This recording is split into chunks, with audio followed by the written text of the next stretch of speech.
Chapter 26.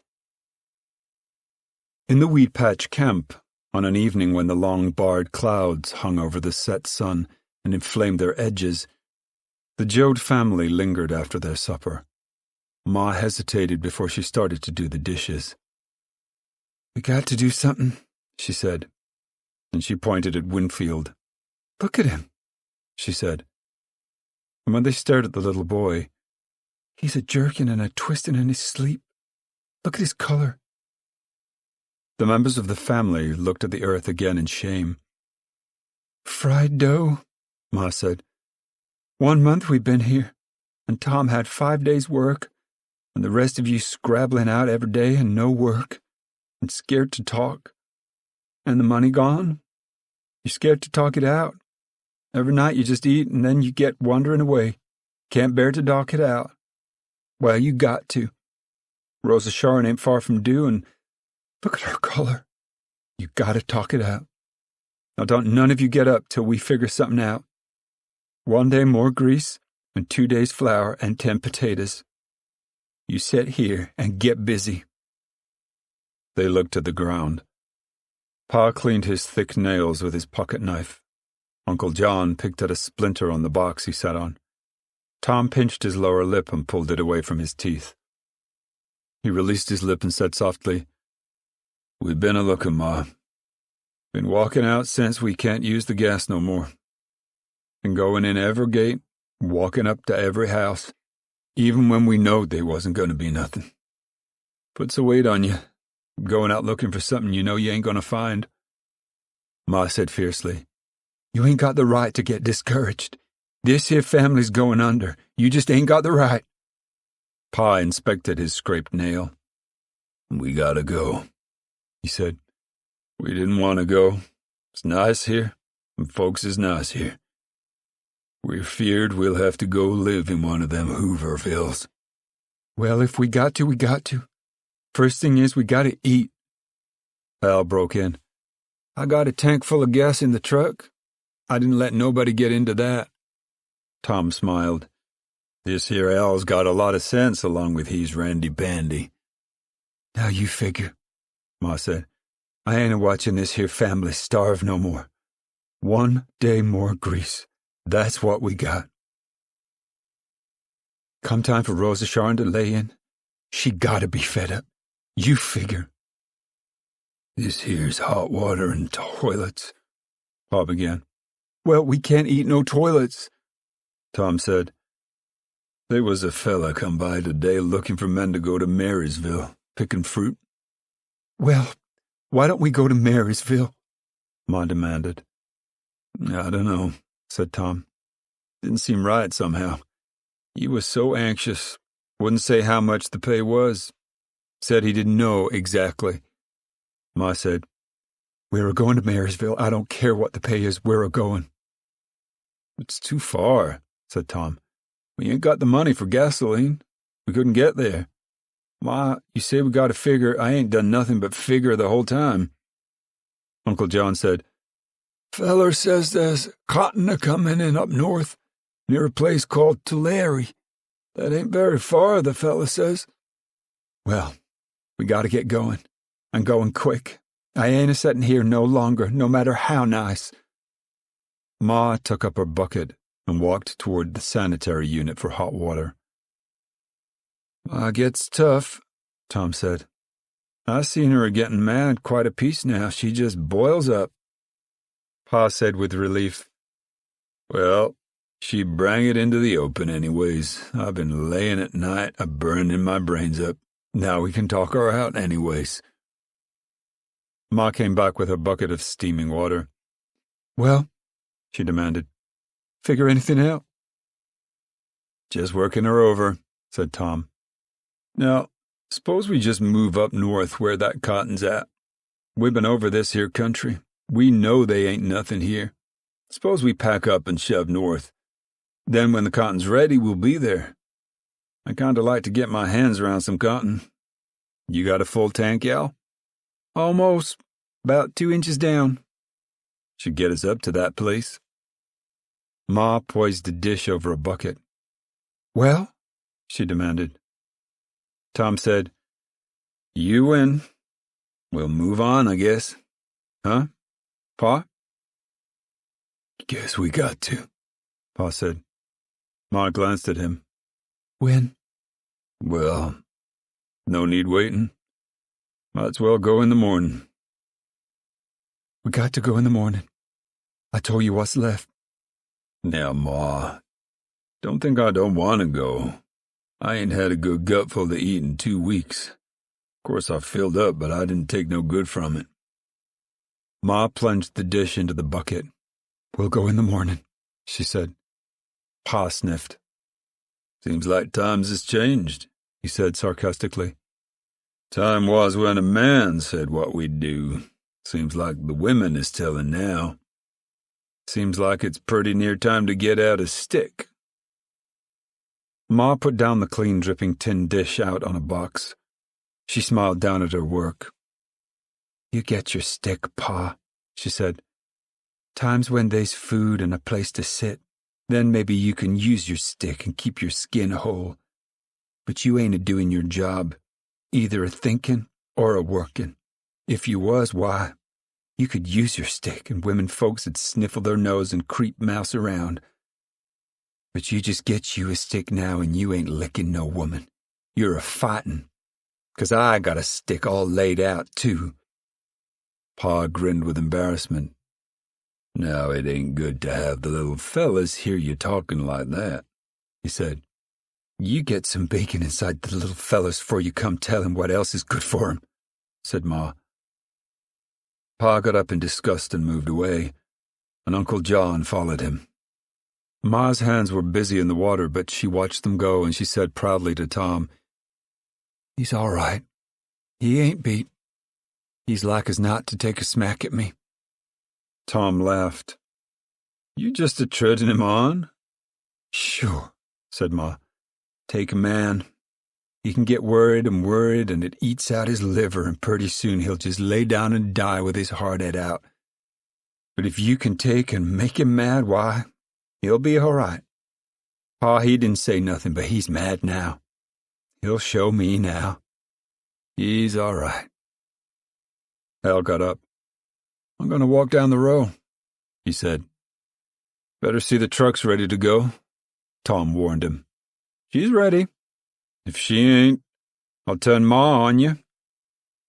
"She's ready." Hal strolled jauntily along the row of tents. Tom sighed. "I'm a-getting tired, Ma. How about making me mad?" "You got more sense, Tom. I don't need to make you mad. I got to lean on you. Them others, they're kind of strangers, all but you. You won't give up, Tom." The job fell on him. "I don't like it," he said. "I want to go out like Al. I want to get mad like Pa, and I want to get drunk like Uncle John." Ma shook her head. "You can't, Tom. I know. I knowed from the time you was a little fella. You can't. They's some folks that's just theirself and nothing more. There's Al. He's just a young fella after a girl. You wasn't never like that, Tom." "Sure I was," said Tom. "Still am." "No, you ain't. Everything you do is more'n you. When they sent you up to prison, I knowed it. You're spoke for." "Now, Ma, cut it out. It ain't true. It's all in your head." She stuck the knives and forks on top of the plates. Maybe it's in my head. Rosa Sharn, you wipe up these here and put 'em away." The girl got breathlessly to her feet, and her swollen middle hung out in front of her. She moved sluggishly to the box and picked up a washed dish.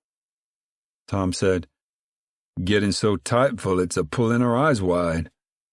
"Don't you go a-jollying," said Ma. "She's doing good. You go along and say goodbye to anybody you want." "Okay," he said. "I'm going to see how far it is up there." Ma said to the girl, "He ain't saying stuff like that to make you feel bad. Where's Ruthie and Winfield?" "They snuck off after Pa. I seen 'em." "Well, leave 'em go. Rose of Sharon moved sluggishly about her work. Ma inspected her cautiously. "You feeling pretty good? Your cheeks is kind of saggy. I ain't had milk like they said I ought." "I know. We just didn't have no milk." Rose of Sharon said dully, "If Connie hadn't went away, we'd have had a little house by now with him studying and all. Would have got milk like I need. Would have had a nice baby. This here baby ain't gonna be no good. I ought to had milk." She reached in her apron pocket and put something into her mouth. Ma said, "I seen you nibbling on something. What you eating?" "Nothing." "Come on. What you nibbling on?" "Just a piece of slack lime. Found a big hunk." "Why, that's just like eating dirt." "Kind of feel like I want it." Ma was silent. She spread her knees and tightened her skirt. "I know," she said at last. "I ate coal once when I was in a family way. Ate a big piece of coal. Grandma said I shouldn't. Don't you say that about the baby. You ain't got no right even to think it. Got no husband. Got no milk." Ma said, "If you was a well girl, I'd take a whang at you, right in the face." She got up and went inside the tent. She came out and stood in front of Rose of Sharon, and she held out her hand. "Look." The small gold earrings were in her hand. "This is for you." The girl's eyes brightened for a moment, and then she looked aside. "I ain't pierced." "Well, I'm a-gonna pierce you." Ma hurried back into the tent. She came back with a cardboard box. Hurriedly, she threaded a needle, doubled the thread, and tied a series of knots in it.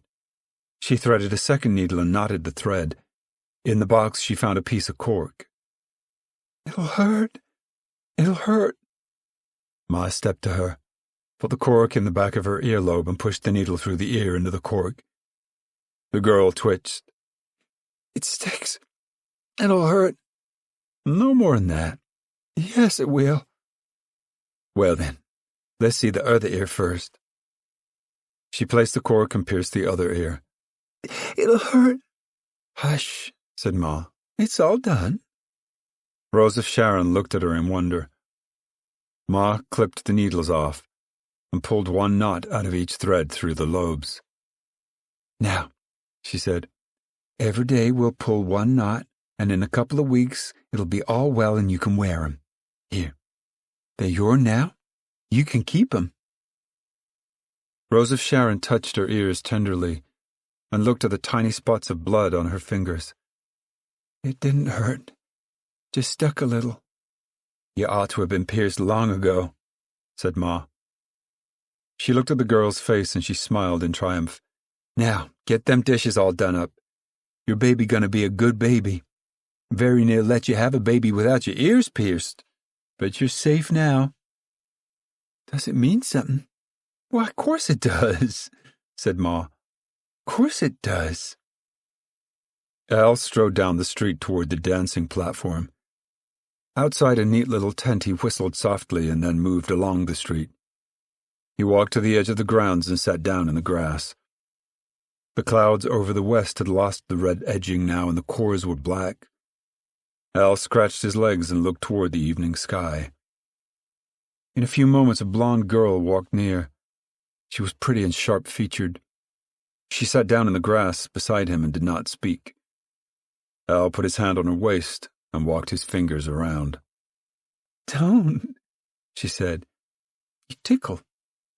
"We're going away tomorrow," said Al. She looked at him, startled. "Tomorrow? Where?" "Up north," he said lightly. "Well, we're going to get married, ain't we?" "Sure. Sometime." "You said pretty soon," she cried angrily. "Well, soon is when soon comes." "You promised." He walked his fingers around Father. "Get away," she cried. "You said we was." "Well, sure we are." "And now you're going away?" Al demanded. "What's the matter with you? You in a family way?" No, I ain't. Al laughed. I just been wasting my time, huh? Her chin shot out. She jumped to her feet. You get away from me, Al Joad. I don't want to see you no more. Oh, come on, what's the matter? You think you're just hell on wheels? Now, wait a minute. You think I gotta go out with you? Well, I don't. I got lots of chances. Now, wait a minute. No, sir, you get away. Al lunged suddenly, caught her by the ankle and tripped her. He grabbed her when she fell and held her and put his hand over her angry mouth. She tried to bite his palm, but he cupped it out over her mouth, and he held her down with his other arm. And in a moment she lay still, and in another moment they were giggling together in the dry grass. Why, we'll be a-coming back pretty soon, said Al, and I'll have a pocket full of Jack, and we'll go down to Hollywood and see the pictures. She was lying on her back. Al bent over her, and he saw the bright evening star reflected in her eyes, and he saw the black cloud reflected in her eyes. We'll go on the train, he said. How long you think it'll be? She asked. Oh, maybe a month, he said. The evening dark came down, and Pa and Uncle John squatted with the heads of families out by the office. They studied the night and the future. The little manager, in his white clothes frayed and clean, rested his elbows on the porch rail. His face was drawn and tired. Houston looked up at him. You better get some sleep, mister. I guess I ought. Baby born last night in Unit 3. I'm getting to be a good midwife. Fella ought to know, said Houston. Married fella got to know. Pa said, We're getting out in the morning. Yeah? Which way you going? Thought we'd go up north a little. Try to get in the first cotton. We ain't had work. We're out of food. Know if there's any work? Houston asked. No, but we're sure there ain't none here. They will be, a little later, Houston said. We'll hold on. We hate to go, said Pa. Folks been so nice here in the toilets and all, but we gotta eat. Got a tank of gas. That'll get us a little piece up the road. We had a bath every day here. Never was so clean in my life. Funny thing. Used to be I only got a bath every week and I never seemed to stink, but now if I don't get one every day, I stink. Wonder if taking a bath so often makes that. Maybe you couldn't smell yourself before, the manager said. Maybe. Yeah, I wished we could stay. The little manager held his temples between his palms. I think there's going to be another baby tonight, he said. We're gonna have one in our family for long, said Pa. I wish we could have it here. I sure wished we could. Tom and Willie and Jewel, the half-breed, sat on the edge of the dance floor and swung their feet. I got a sack of Durham, Jewel said. Like a smoke? I sure would, said Tom. Ain't had a smoke for a hell of a time. He rolled the brown cigarette carefully to keep down the loss of tobacco. Well, sir, we'll be sorry to see you go, said Willie. You folks is good folks. Tom lighted his cigarette. I've been thinking about it a lot. Jesus Christ, I wish we could settle down. Jewel took back his Durham. It ain't nice, he said. I got a little girl. Thought when I come out here she'd get some schooling, but hell, we ain't in one place hardly long enough. Just gets going and we gotta drag on. I hope we don't get in no more Hoovervilles, said Tom. I was really scared there. Deputies push you around? I was scared I'd kill somebody, said Tom. I was only there a little while, but I was a-stewing around the whole time. Deputy come in and picked up a friend just because we talked out of turn. I was just stewing all the time. Ever been in a strike? Willie asked. No. Well, I've been thinking a lot. Why don't them deputies get in here and raise hell like every place else? Think that little guy in the office is a-stopping 'em? No, sir.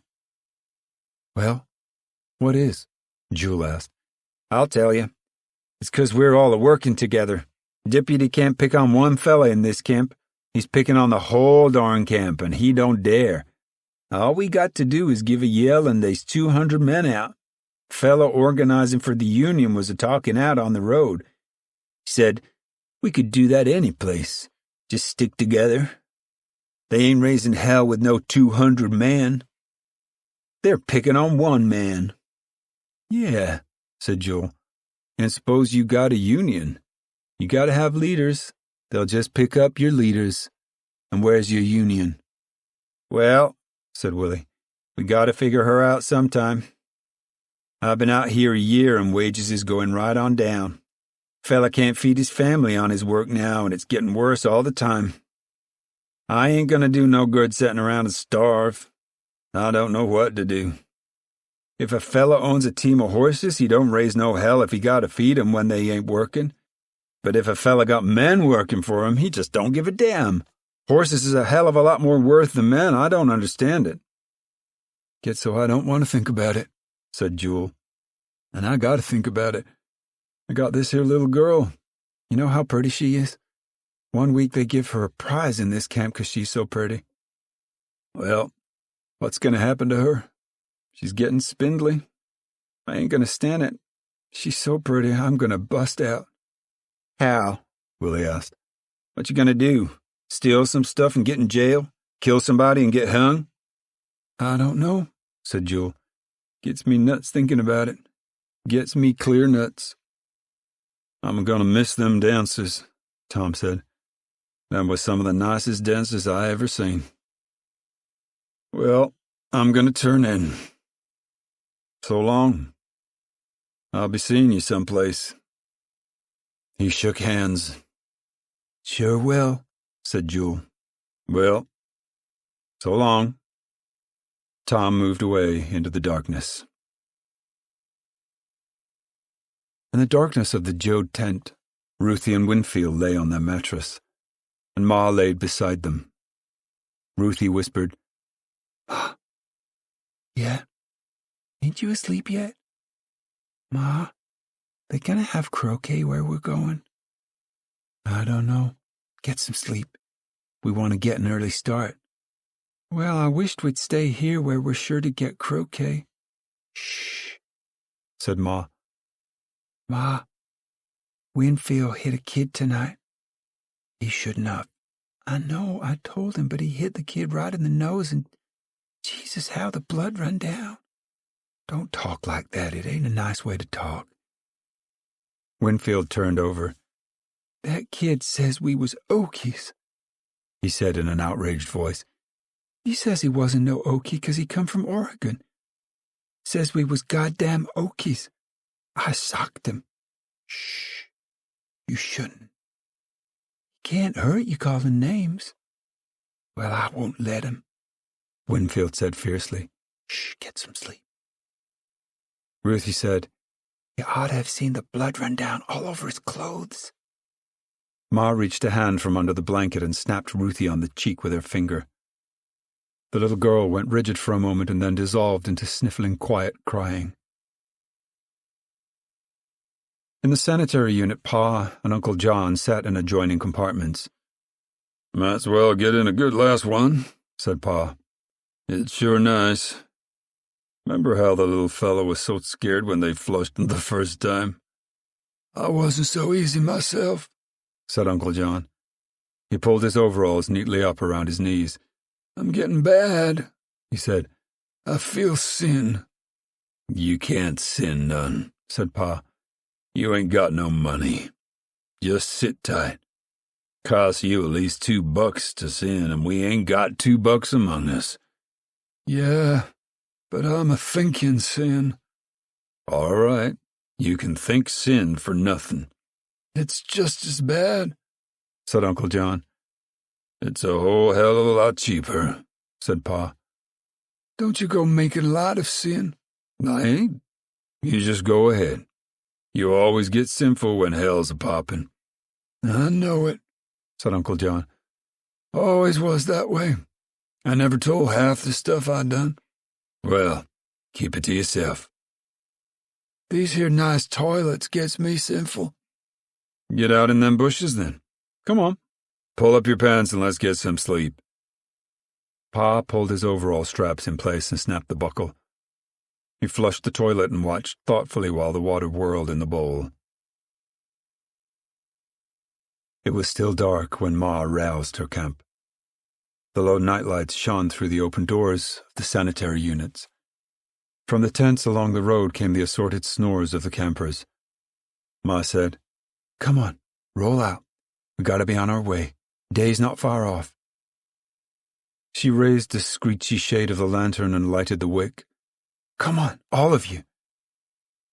The floor of the tent squirmed into slow action. Blankets and comforts were thrown back and sleepy eyes squinted blindly at the light. Ma slipped on her dress over the underclothes she wore to bed. "We got no coffee," she said. "We got a few biscuits. We can eat 'em on the road. Just get up now, and we'll load the truck. Come on now, don't make no noise. Don't want to wake the neighbors." It was a few moments before they were fully aroused. "Now don't you get away," Ma warned the children. The family dressed. The men pulled down the tarpaulin and loaded up the truck.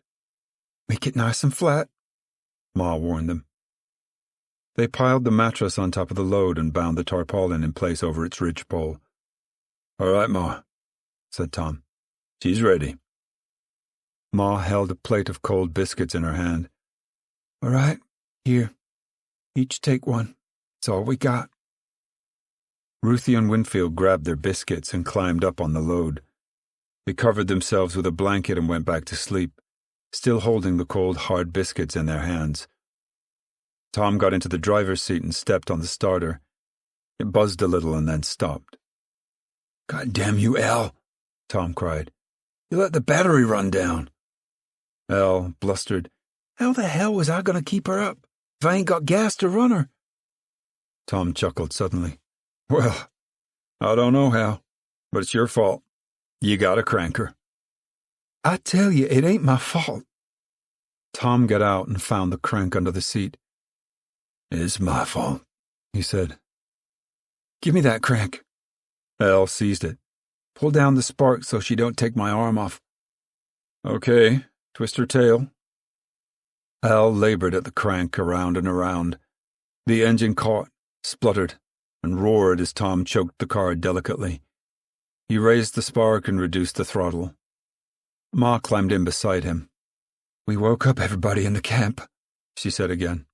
"They'll go back to sleep again." Al climbed in on the other side. "Pa and Uncle John got up on top," he said. "Going to sleep again." Tom drove toward the main gate. The watchman came out of the office and played his flashlight on the truck. "Wait a minute." "What do you want?" "You checking out?" "Sure." "Well, I gotta cross you off." "Okay." "Know which way you're going?" "Well, we're going to try up north." "Well, good luck," said the watchman. "Same to you. So long." The truck edged slowly over the big hump and into the road. Tom retraced the road he had driven before past Weed Patch and west until he came to 99, then north on the great paved road toward Bakersfield. It was growing light when he came into the outskirts of the city. Tom said, "Every place you look is restaurants, and them places all got coffee. Look at that all-nighter there. But they got 10 gallons of coffee in there, all hot." "Aw, shut up," said Al. Tom grinned over at him. "Well, I see you got yourself a girl right off." "Well, what of it?" "He's mean this morning, Ma. He ain't good company." Al said irritably, "I'm going out on my own pretty soon. Fella can make his way a lot easier if he ain't got a family." Tom said, "You'd have yourself a family in 9 months. I've seen you playing around." "You're crazy," said Al. "I get myself a job in a garage and I'd eat in restaurants." "And you'd have a wife and kid in 9 months." "I tell you, I wouldn't," Tom said. "You're a wise guy, Al. You gonna take some beating over the head." "Who's gonna do it?" "There'll always be guys to do it," said Tom. "You just think because you—" Now you just stop that. Ma broke in. I done it, said Tom. I was a badgering him. I didn't mean no harm, Al. I didn't know you liked that girl so much. I don't like no girls much. All right, then. You don't. You ain't gonna get no argument out of me. The truck came to the edge of the city. Look at them hot dog stands. Hundreds of them, said Tom. Ma said, Tom, I got $1 put away. You want coffee bad enough to spend it? No, Ma. I'm just fooling. You can have it if you want it bad enough. I wouldn't take it, Al said. Then shut up about coffee. Tom was silent for a time. Seems like I got my foot in it all the time, he said. There's the road we run up that night. I hope we don't never have nothing like that again, said Ma. That was a bad night. I didn't like it none either. The sun rose on their right, and the great shadow of the truck ran beside them, flicking over the fence posts beside the road. They ran on past the rebuilt Hooverville. Look, said Tom. They got new people there. Looks like the same place. Al came slowly out of his sullenness. Bella told me some of them people been burned out 15, 20 times. Says they just go hide down the willows and then they come out and build 'em another weed shack. Just like gophers. Got so used to it they don't even get mad no more, this fella says. They just figure it's like bad weather. Sure was bad weather for me that night, said Tom. They moved up the wide highway, and the sun's warmth made them shiver. Getting snappy in the morning, said Tom. Winter's on the way. I just hope we can get some money before it comes. Tent ain't gonna be nice in the winter. Ma sighed, and then she straightened her head. Tom, she said, we gotta have a house in the winter. I tell you, we got to. Ruthie's all right, but Winfield ain't so strong. We gotta have a house when the rains come. I heard it just rains cats around here. We'll get a house, Ma. You rest easy. You gonna have a house. Just so's it's got a roof and a floor. Just to keep the little fellas off the ground. We'll try, Ma. I don't want to worry you now. We'll try, Ma. I just get panicky sometimes, she said. I just lose my spunk. I never seen you when you lost it. Nights I do. Sometimes. There came a harsh hissing from the front of the truck. Tom grabbed the wheel tight and he thrust the brake down to the floor. The truck bumped to a stop. Tom sighed. Well, there she is. He leaned back in the seat. Al leaped out and ran to the right front tire. Great big nail, he called. We got any tire patch? No, said Al. Used it all up. Got patch, but no glue stuff. Tom turned and smiled sadly at Ma. You shouldn't have told about that $1, he said. We'd have fixed her some way. He got out of the car and went to the flat tire. Al pointed to a big nail protruding from the flat casing. There she is. If there's one nail in the county, we run over it. Is it bad? Ma called. No, not bad, but we gotta fix her. The family piled down from the top of the truck. Puncture? Pa asked. And then he saw the tire and was silent. Tom moved Ma from the seat and got the can of tire patch from underneath the cushion. He unrolled the rubber patch and took out the tube of cement, squeezed it gently. She's almost dry, he said. Maybe there's enough. All right, Al. Block the back wheels. Let's get her jacked up. Tom and Al worked well together. They put stones behind the wheels, put the jack under the front axle and lifted the weight off the limp casing. They ripped off the casing. They found the hole, dipped a rag in the gas tank and washed the tube around the hole. And then, while Al held the tube tight over his knee, Tom tore the cement tube in two and spread the little fluid thinly on the rubber with his pocket knife. He scraped the gum delicately. Now, let her dry while I cut a patch. He trimmed and beveled the edge of the blue patch. Al held the tube tight, while Tom put the patch tenderly in place. There. Now bring it to the running board while I tap it with a hammer.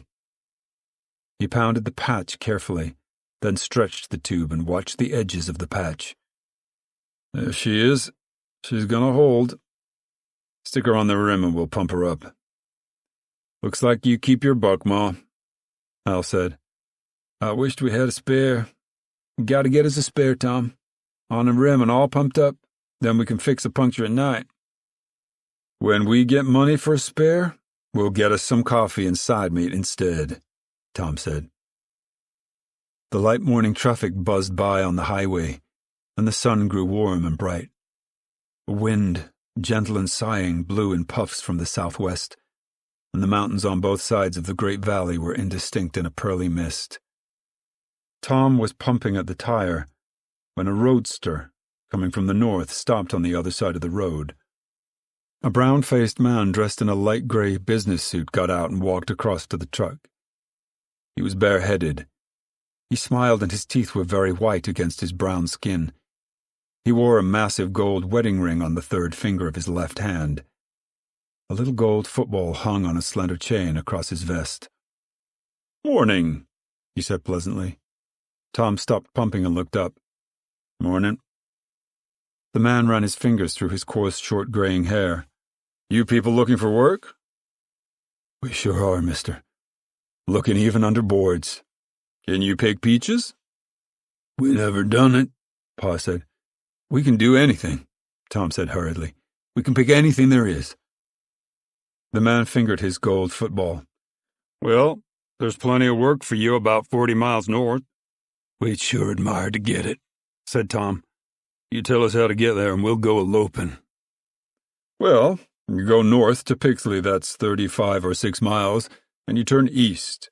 Go about 6 miles, ask anybody where the Hooper Ranch is. You'll find plenty of work there."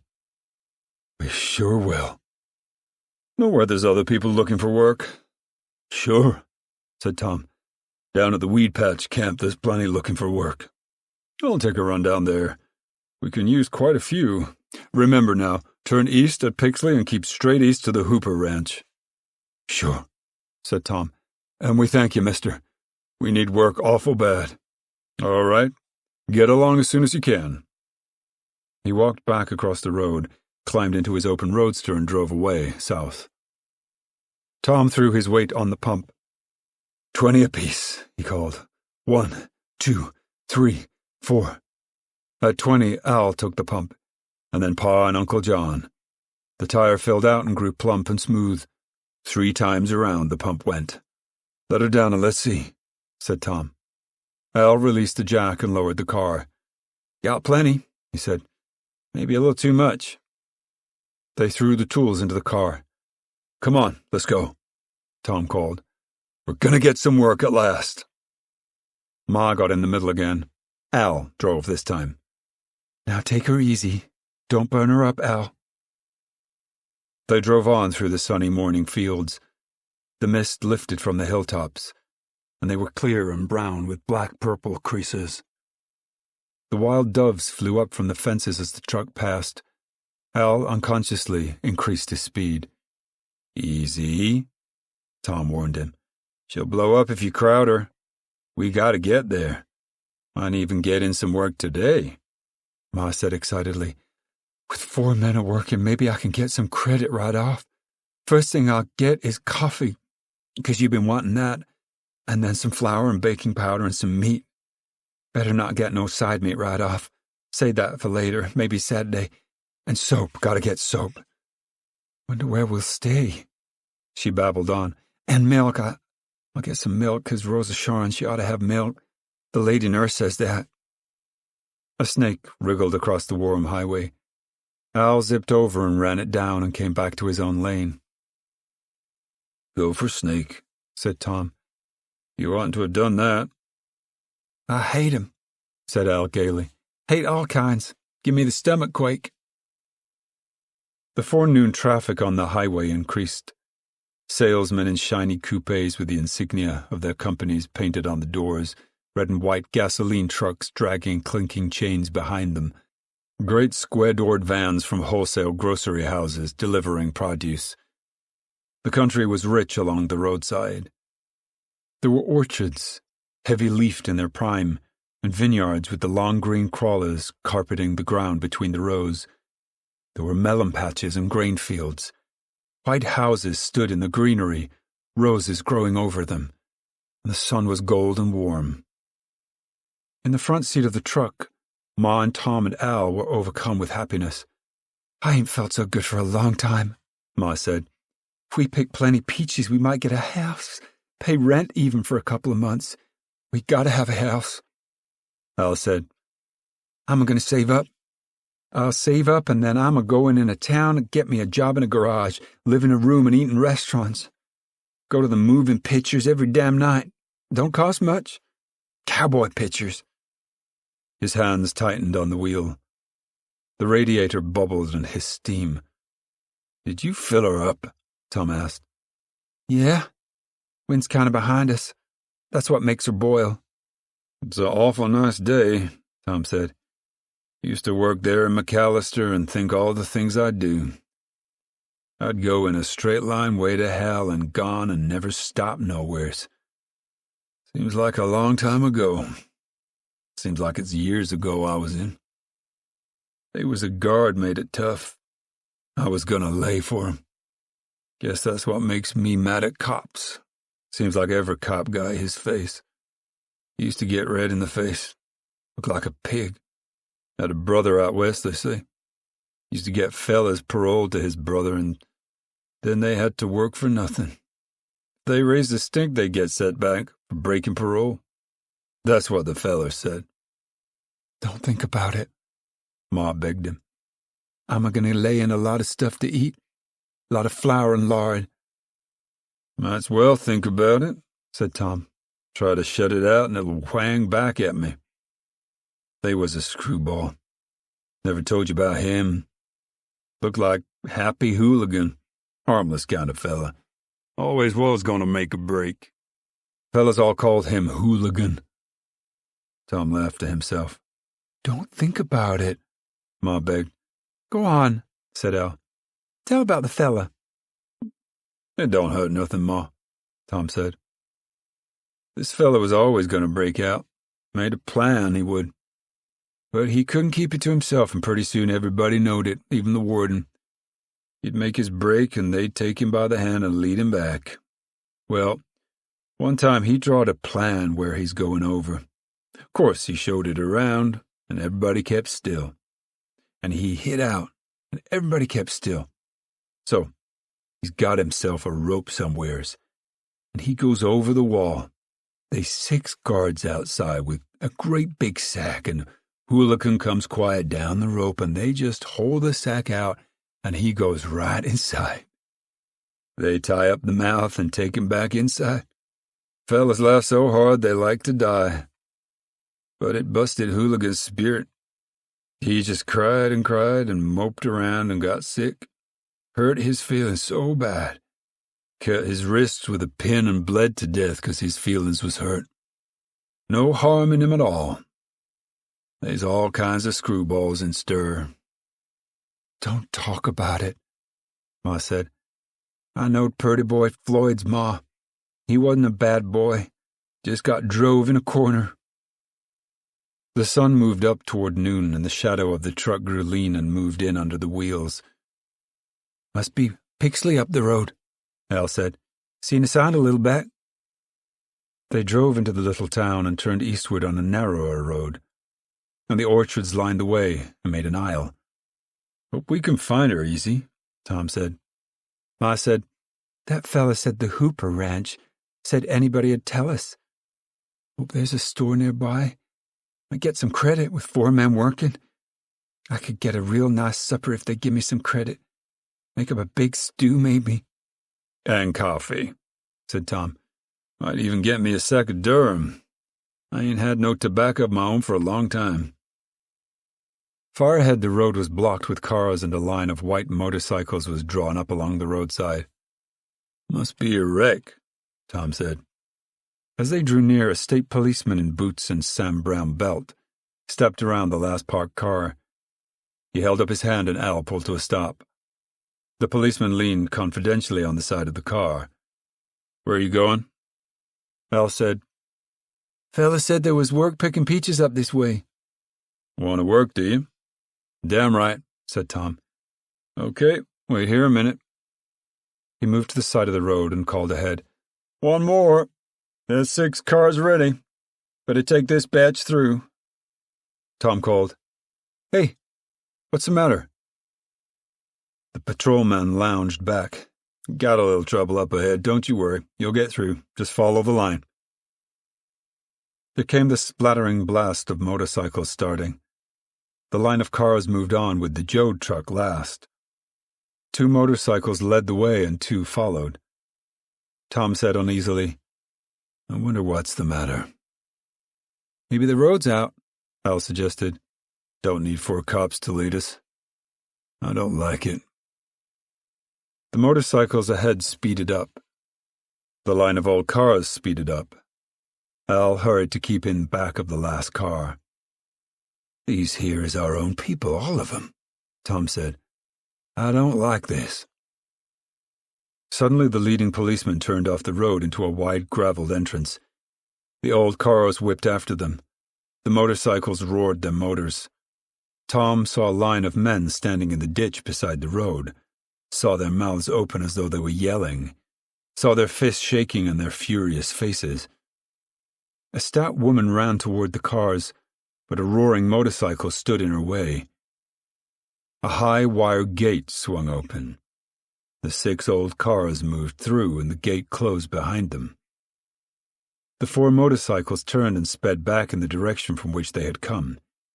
And now that the motors were gone, the distant yelling of the men in the ditch could be heard. 2 men stood beside the gravelled road. Each one carried a shotgun. One called, go on, what the hell are you waiting for?" The 6 cars moved ahead, turned a bend and came suddenly on the peach camp.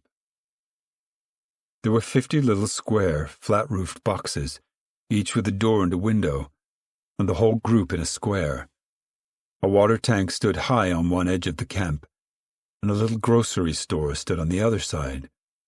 At the end of each row of square houses stood 2 men armed with shotguns and wearing big silver stars pinned to their shirts.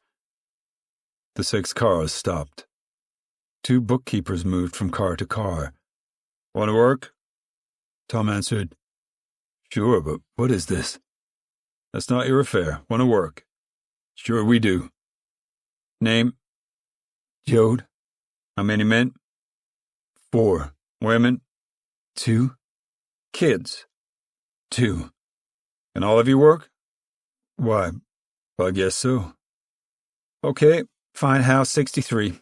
Wages 5 cents a box. No bruised fruit. All right, move along now. Go to work right away." The cars moved on. On the door of each square red house a number was painted. 60, Tom said.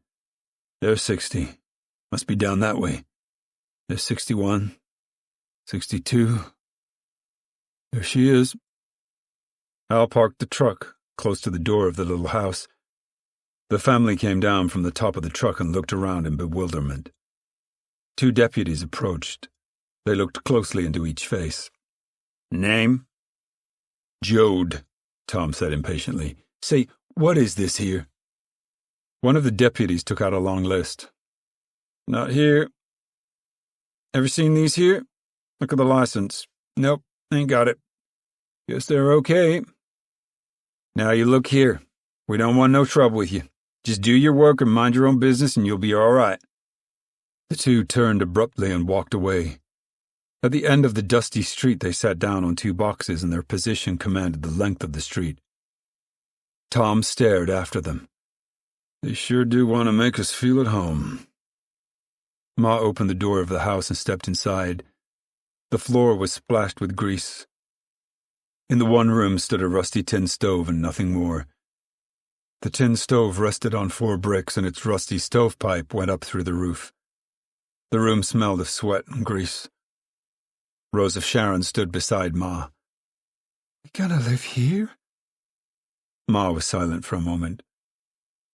Why, sure, she said at last. It ain't so bad once we wash it out. Get her mopped. I like the tent better, the girl said. This got a floor, Ma suggested. This here wouldn't leak when it rains.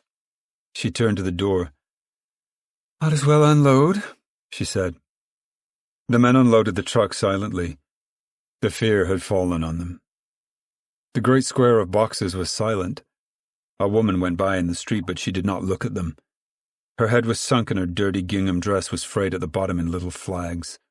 The pall had fallen on Ruthie and Winfield. They did not dash away to inspect the place. They stayed close to the truck, close to the family. They looked forlornly up and down the dusty street. Winfield found a piece of baling wire and he bent it back and forth until it broke. He made a little crank of the shortest piece and turned it around and around in his hands. Tom and Pa were carrying the mattresses into the house when a clerk appeared. He wore khaki trousers and a blue shirt and a black necktie. He wore silver-bound eyeglasses and his eyes, through the thick lenses, were weak and red, and the pupils were staring little bull's eyes. He leaned forward to look at Tom. I want to get you checked down, he said. How many of you are going to work? Tom said, These 4 men. Is this here hard work? Picking peaches, the clerk said. Piecework. Give 5 cents a box. Ain't no reason why the little fellas can't help? Sure not, if they're careful. Ma stood in the doorway. Soon as I get settled down, I'll come out and help. We got nothing to eat, mister. Do we get paid right off? Well, no, not money right off, but you can get credit at the store for what you got coming. Come on, let's hurry, Tom said. Want to get some meat and bread in me tonight. Where do we go, mister? I'm going out there now. Come with me. Tom and Pa and Al and Uncle John walked with him down the dusty street and into the orchard, in among the peach trees. The narrow leaves were beginning to turn a pale yellow. The peaches were little globes of gold and red on the branches. Among the trees were piles of empty boxes. The pickers scurried about, filling their buckets from the branches, putting the peaches in the boxes, carrying the boxes to the checking station, and at the stations, where the piles of filled boxes waited for the trucks, clerks waited to check against the names of the pickers. Here's 4 more, the guide said to a clerk. Okay. Ever picked before? Never did, said Tom. Well, pick careful. No bruised fruit, no windfalls. Bruise your fruit, and we won't check 'em. There's some buckets. Tom picked up a 3-gallon bucket and looked at it. Full of holes on the bottom. Sure, said the nearsighted clerk. That keeps people from stealing 'em. All right, down in that section. Get going. The 4 Joads took their buckets and went into the orchard. They don't waste no time, Tom said. Christ almighty, Al said. I'd rather work in a garage. Pa had followed docilely into the field. He turned suddenly on Al. Now you just quit it, he said.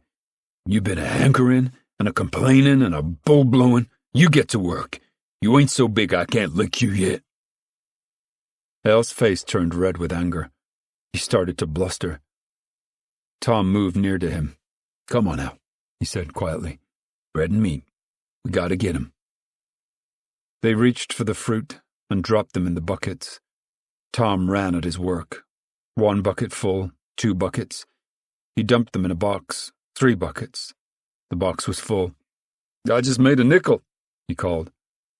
He picked up the box and walked hurriedly to the station. Here's a nickel's worth, he said to the checker. The man looked into the box, turned over a peach or 2. Put it over there. That's out, he said. I told you not to bruise 'em. Dumped 'em out of the bucket, didn't you? Well, every damn peach is bruised. Can't check that one. Put 'em in easy or you're working for nothing. Why, goddammit. Now go easy, I warned you before you started.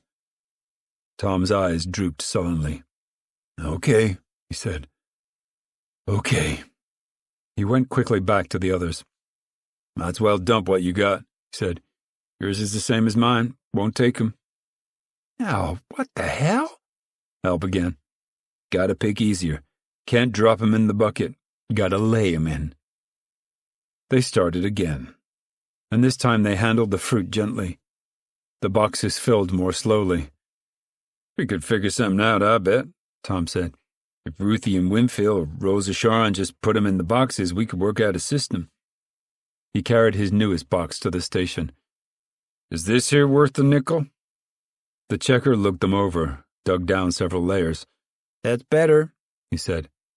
He checked the box in. Just take it easy. Tom hurried back. I got a nickel, he called. I got a nickel.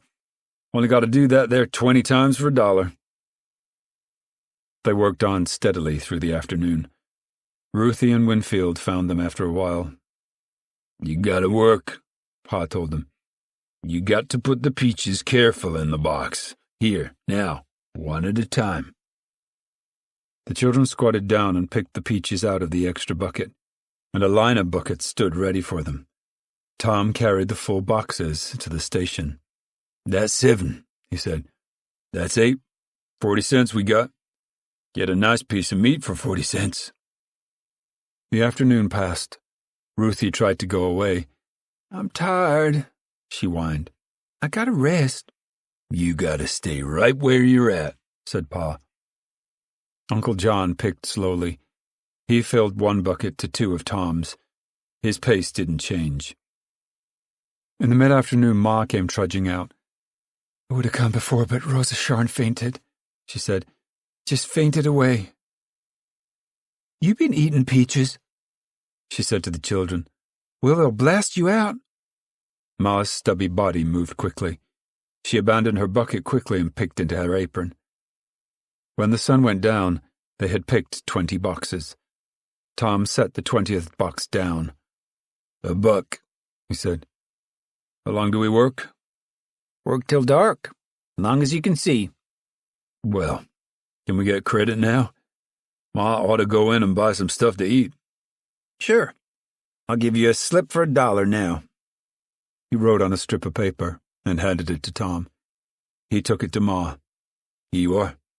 You can get $1's worth of stuff at the store. Ma put down her bucket and straightened her shoulders. Gets you the first time, don't it? Sure. We'll all get used to it right off. Roll on in and get some food. Ma said, What'll you like to eat? Meat, said Tom. Meat and bread and a big pot of coffee with sugar in. Great big piece of meat.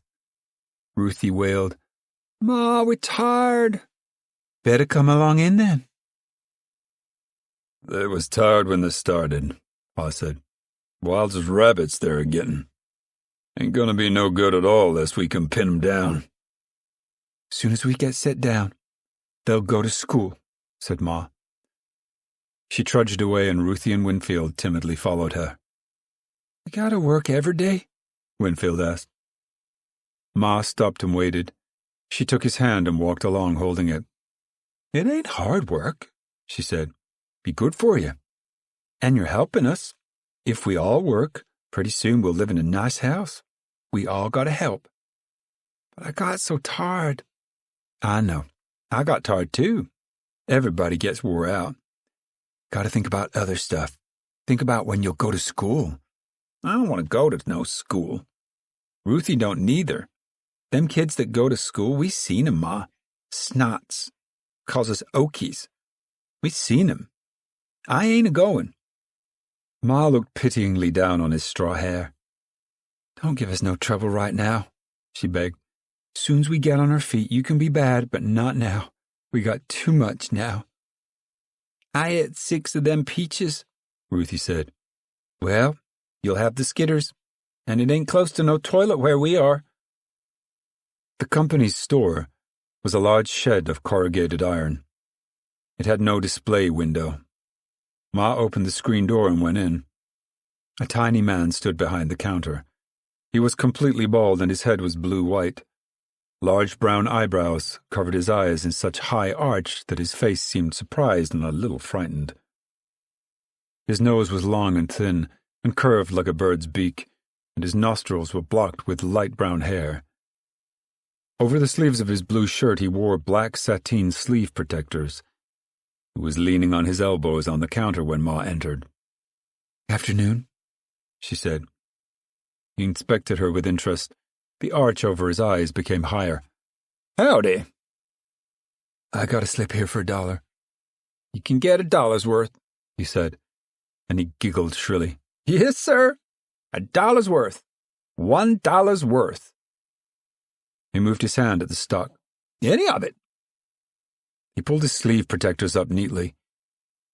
"Thought I'd get a piece of meat." "Got all kinds," he said. "Hamburg? Like to have some Hamburg? 20 cents a pound, Hamburg." "Ain't that awful high? Seems to me Hamburg was 15 last time I got some." "Well," he giggled softly, "Yes, it's high, and same time it ain't high. Time you go on in town for a couple pounds of Hamburg, it'll cost you about a gallon of gas. So you see, it ain't really high here, 'cause you got no gallon of gas." Ma said sternly, "It didn't cost you no gallon of gas to get it out here." He laughed delightedly. "You're looking at it backwards," he said. "We ain't buying it. We're selling it. If we was buying it, why, that'd be different." Ma put 2 fingers to her mouth and frowned with thought. "It looks all full of fat and gristle." "I ain't a guaranteeing she won't cook down," the storekeeper said. "I ain't a guaranteeing I'd eat her myself, but there's lots of stuff I wouldn't do." Ma looked up at him fiercely for a moment. She controlled her voice. "Ain't you got some cheaper kind of meat?" "Soup bones," he said. 10 cents a pound." "But them's just bones." "Them's just bones," he said. "Make nice soup, just bones." "Got any boiling beef?" "Oh, yeah, sure. That's 2 bits a pound." "Maybe I can't get no meat," Ma said. "But they want meat. They said they wanted meat." "Everybody wants meat. Needs meat. That Hamburg is pretty nice stuff. Use the grease that comes out her for gravy. Pretty nice, no waste. Don't throw no bone away." How much is side meat?" "Well, now you're getting into fancy stuff. Christmas stuff, Thanksgiving stuff. 35 cents a pound. I could sell you turkey cheaper if I had some turkey." Ma sighed. "Give me 2 pounds Hamburg." "Yes, ma'am." He scooped the pale meat on a piece of waxed paper. "And what else?" "Well, some bread." "Right here. Fine big loaf, 15 cents. There's a 12-cent loaf." "Sure it is. Go right in town and get her for 12 cents. Gallon of gas. What else can I sell you? Potatoes?" "Yes, potatoes." 5 pounds for a quarter." Ma moved menacingly toward him. "I heard enough from you. I know what they cost in town." The little man clamped his mouth tight. "Then go get 'em in town." Ma looked at her knuckles. "What is this?" she asked softly. "You own this here store?" "No, I just work here." "Any reason you gotta make fun? That help you any?" She regarded her shiny, wrinkled hands. The little man was silent. "Who owns this here store?" "Hooper Ranches Incorporated, ma'am." "And they set the prices?" "Yes, ma'am." She looked up, smiling a little. "Everybody comes in, talks like me, is mad?" He hesitated for a moment. "Yes, ma'am." "And that's why you make fun?" "What you mean?" "Doing a dirty thing like this shames you, don't it? Gotta act flip, huh?" Her voice was gentle. The clock watched her, fascinated. He didn't answer. "That's how it is," Ma said finally. 40 cents for meat, 15 for bread, quarter for potatoes. That's 80 cents. Coffee? 20 cents the cheapest, ma'am." And that's the $1. 7 of us working. And that's supper. She studied her hand. "Wrap 'em up," she said quickly. "Yes, ma'am," he said. Thanks. He put the potatoes in a bag and folded the top carefully down. His eyes slipped to Ma. Then he hid in his work again. She watched him, and she smiled a little. How'd you get a job like this? She asked. Fella gotta eat, he began. And then, belligerently, a fella got a right to eat. What fella? Ma asked. He placed the 4 packages on the counter. Meat, he said. Potatoes, bread, coffee. $1 even. She handed him her slip of paper and watched while he entered the name and the amount in a ledger. There, he said. Now we're all even. Ma picked up her bags. Say, she said, we got no sugar for the coffee. My boy Tom, he wants sugar. Look, she said, they're working out there. You let me have some sugar and I'll bring the slip in later. The little man looked away, took his eyes as far from Ma as he could. I can't do it, he said softly. That's the rule. I can't. I get in trouble. I'd get canned. But they're working out in the field now. They got more than a dime coming. Give me 10 cents of sugar. Tom, he wanted sugar in his coffee. Spoke about it. I can't do it, ma'am. That's the rule. No slip, no groceries. The manager, he talks about that all the time. No, I can't do it. No, I can't. They catch me. They always catch fellas, always. I can't. For a dime? For anything, ma'am. He looked pleadingly at her. Then his face lost its fear. He took 10 cents from his pocket and rang it up in the cash register. There, he said with relief. He pulled a little bag from under the counter, whipped it open and scooped some sugar into it, weighed the bag and added a little more sugar. There you are, he said. Now it's all right. You bring in your slip and I'll get my dime back. Ma studied him. Her hand went blindly out and put the little bag of sugar on the pile in her arm. Thanks to you, she said quietly. She headed for the door, and when she reached it, she turned about. I'm learning one good thing, she said. Learning it all the time, every day. If you're in trouble, or hurt, or need, go to the poor people. They're the only ones that'll help. The only ones. The screen door slammed behind her. The little man leaned his elbows on the counter and looked after her with his surprised eyes. A plump tortoiseshell cat leaped up on the counter and stalked lazily near to him. It rubbed sideways against his arms, and he reached out with his hand and pulled it against his cheek. The cat purred loudly, and the tip of its tail jerked back and forth. Tom and Al and Pa and Uncle John walked in from the orchard when the dusk was deep. Their feet were a little heavy against the road. You wouldn't think just reaching up and picking would get you in the back, Pa said. Be all right in a couple of days, said Tom. Say, Pa, after we eat, I'm going to walk out and see what all that fuss is outside the gate. It's been a-working on me. Want to come? No, said Pa. I'd like to have a little while to just work and not think about nothing. Seems like I've just been beating my brains to death for a hell of a long time. No. I'm going to sit a while and then go to bed. How about you, Al? Al looked away. Guess I'll look around in here first, he said. Well, I know Uncle John won't come.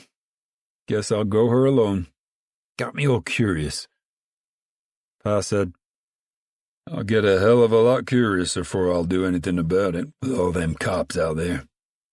Maybe they ain't there at night, Tom suggested. Well, I ain't gonna find out. And you better not tell Ma where you're a-going. She'll just squirt her head off worrying. Tom turned to Al. Ain't you curious? Guess I'll just look around this here camp, Al said. Looking for girls, huh?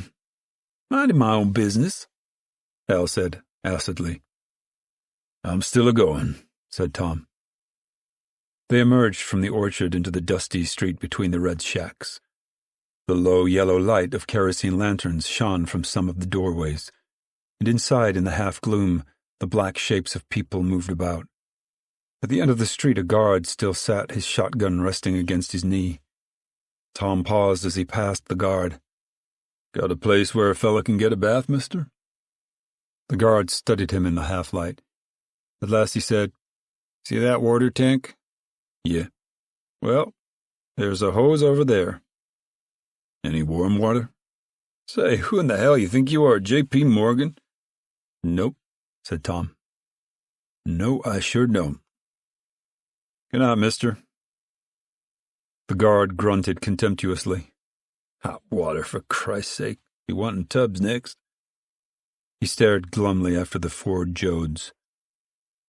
A second guard came around the end house. "What's the matter, Mac?" "Why, them goddamn Okies." "Is they warm water?" he says. The second guard rested his gun butt on the ground. "It's them government camps," he said. "I bet that fella been in a government camp. We ain't gonna have no peace till we wipe them camps out. They'll be wanting clean sheets first thing we know." Mac asked, "How is it out at the main gate? You hear anything?" "Well, they was out there yelling all day. State police got it in hand. They're running the hell out of them smart guys. I heard there's a long, lean son of a bitch spark plugging the thing. Fella says they'll get him tonight, and then she'll go to pieces." "We won't have no job if it comes too easy," Mac said. "We'll have a job all right. These goddamn Okies. You gotta watch 'em all the time. Things get a little quiet, we can always stir 'em up a little. Have trouble when they cut the rate here, I guess." "We sure will." "No, you needn't worry about us having work. Not while Hooper's snubbing close." The fire roared in the Joad house. Hamburger patties splashed and hissed in the grease, and the potatoes bubbled. The house was full of smoke, and the yellow lantern light threw heavy black shadows on the walls. Ma worked quickly about the fire, while Rose of Sharon sat on a box resting her heavy abdomen on her knees. "Feeling better now?" Ma asked. "Smell of cooking gets me. I'm hungry, too." "Go sit in the door," said Ma. "Gotta have that box to break up anyways." The men trooped in. "Meat, by God," said Tom. "And coffee, I smell her. Jesus, I'm hungry. I ate a lot of peaches, but they didn't do no good. Where can we wash, Ma?" "Go down to the water tank. Wash down there. I just sent Ruthie and Winfield to wash." The men went out again. "Go on now, Rosa Sharon," Ma ordered. "Either you sit in the door, or else on the bed. I gotta break that box up." The girl helped herself up with her hands. She moved heavily to one of the mattresses and sat down on it. Ruthie and Winfield came in quietly, trying by silence and by keeping close to the wall to remain obscure. Ma looked over at them. "I got a feeling you little fellas is lucky they ain't much light," she said. She pounced at Winfield and felt his hair. "Well, you got wet anyway, but I bet you ain't clean." "They wasn't no soap," Winfield complained. "No, that's right. I couldn't buy no soap, not today. Maybe we can get soap tomorrow." She went back to the stove, laid out the plates, and began to serve the supper. 2 patties apiece and a big potato. She placed 3 slices of bread on each plate. When the meat was all out of the frying pan, she poured a little of the grease on each plate. The men came in again, their faces dripping and their hair shining with water. "Leave me at her," Tom cried. They took the plates.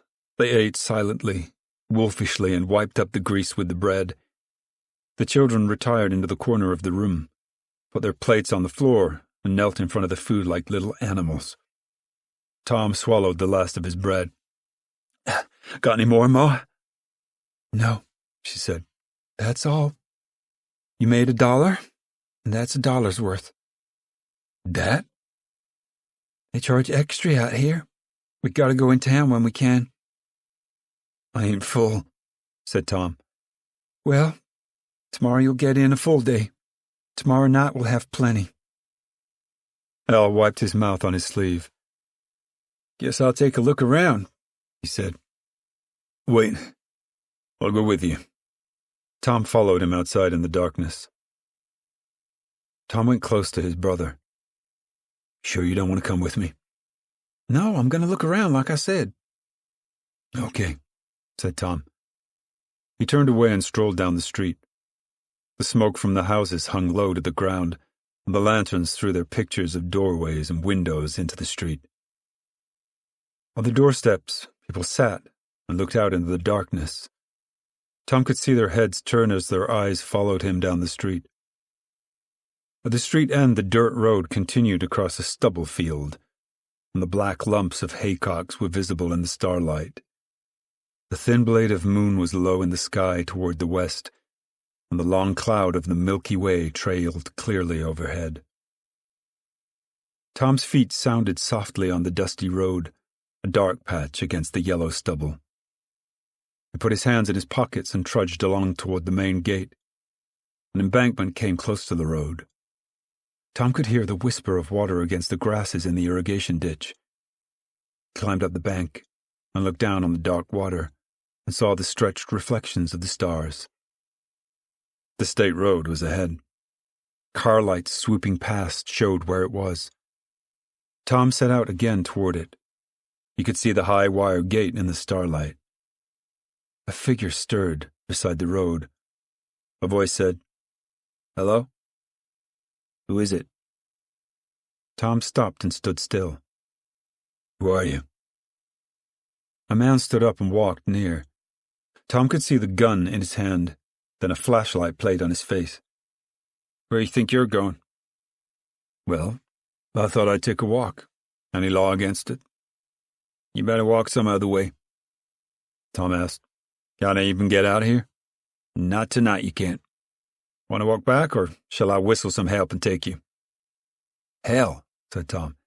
"It ain't nothing to me. It's gonna cause a mess. I don't give a darn. Sure, I'll go back."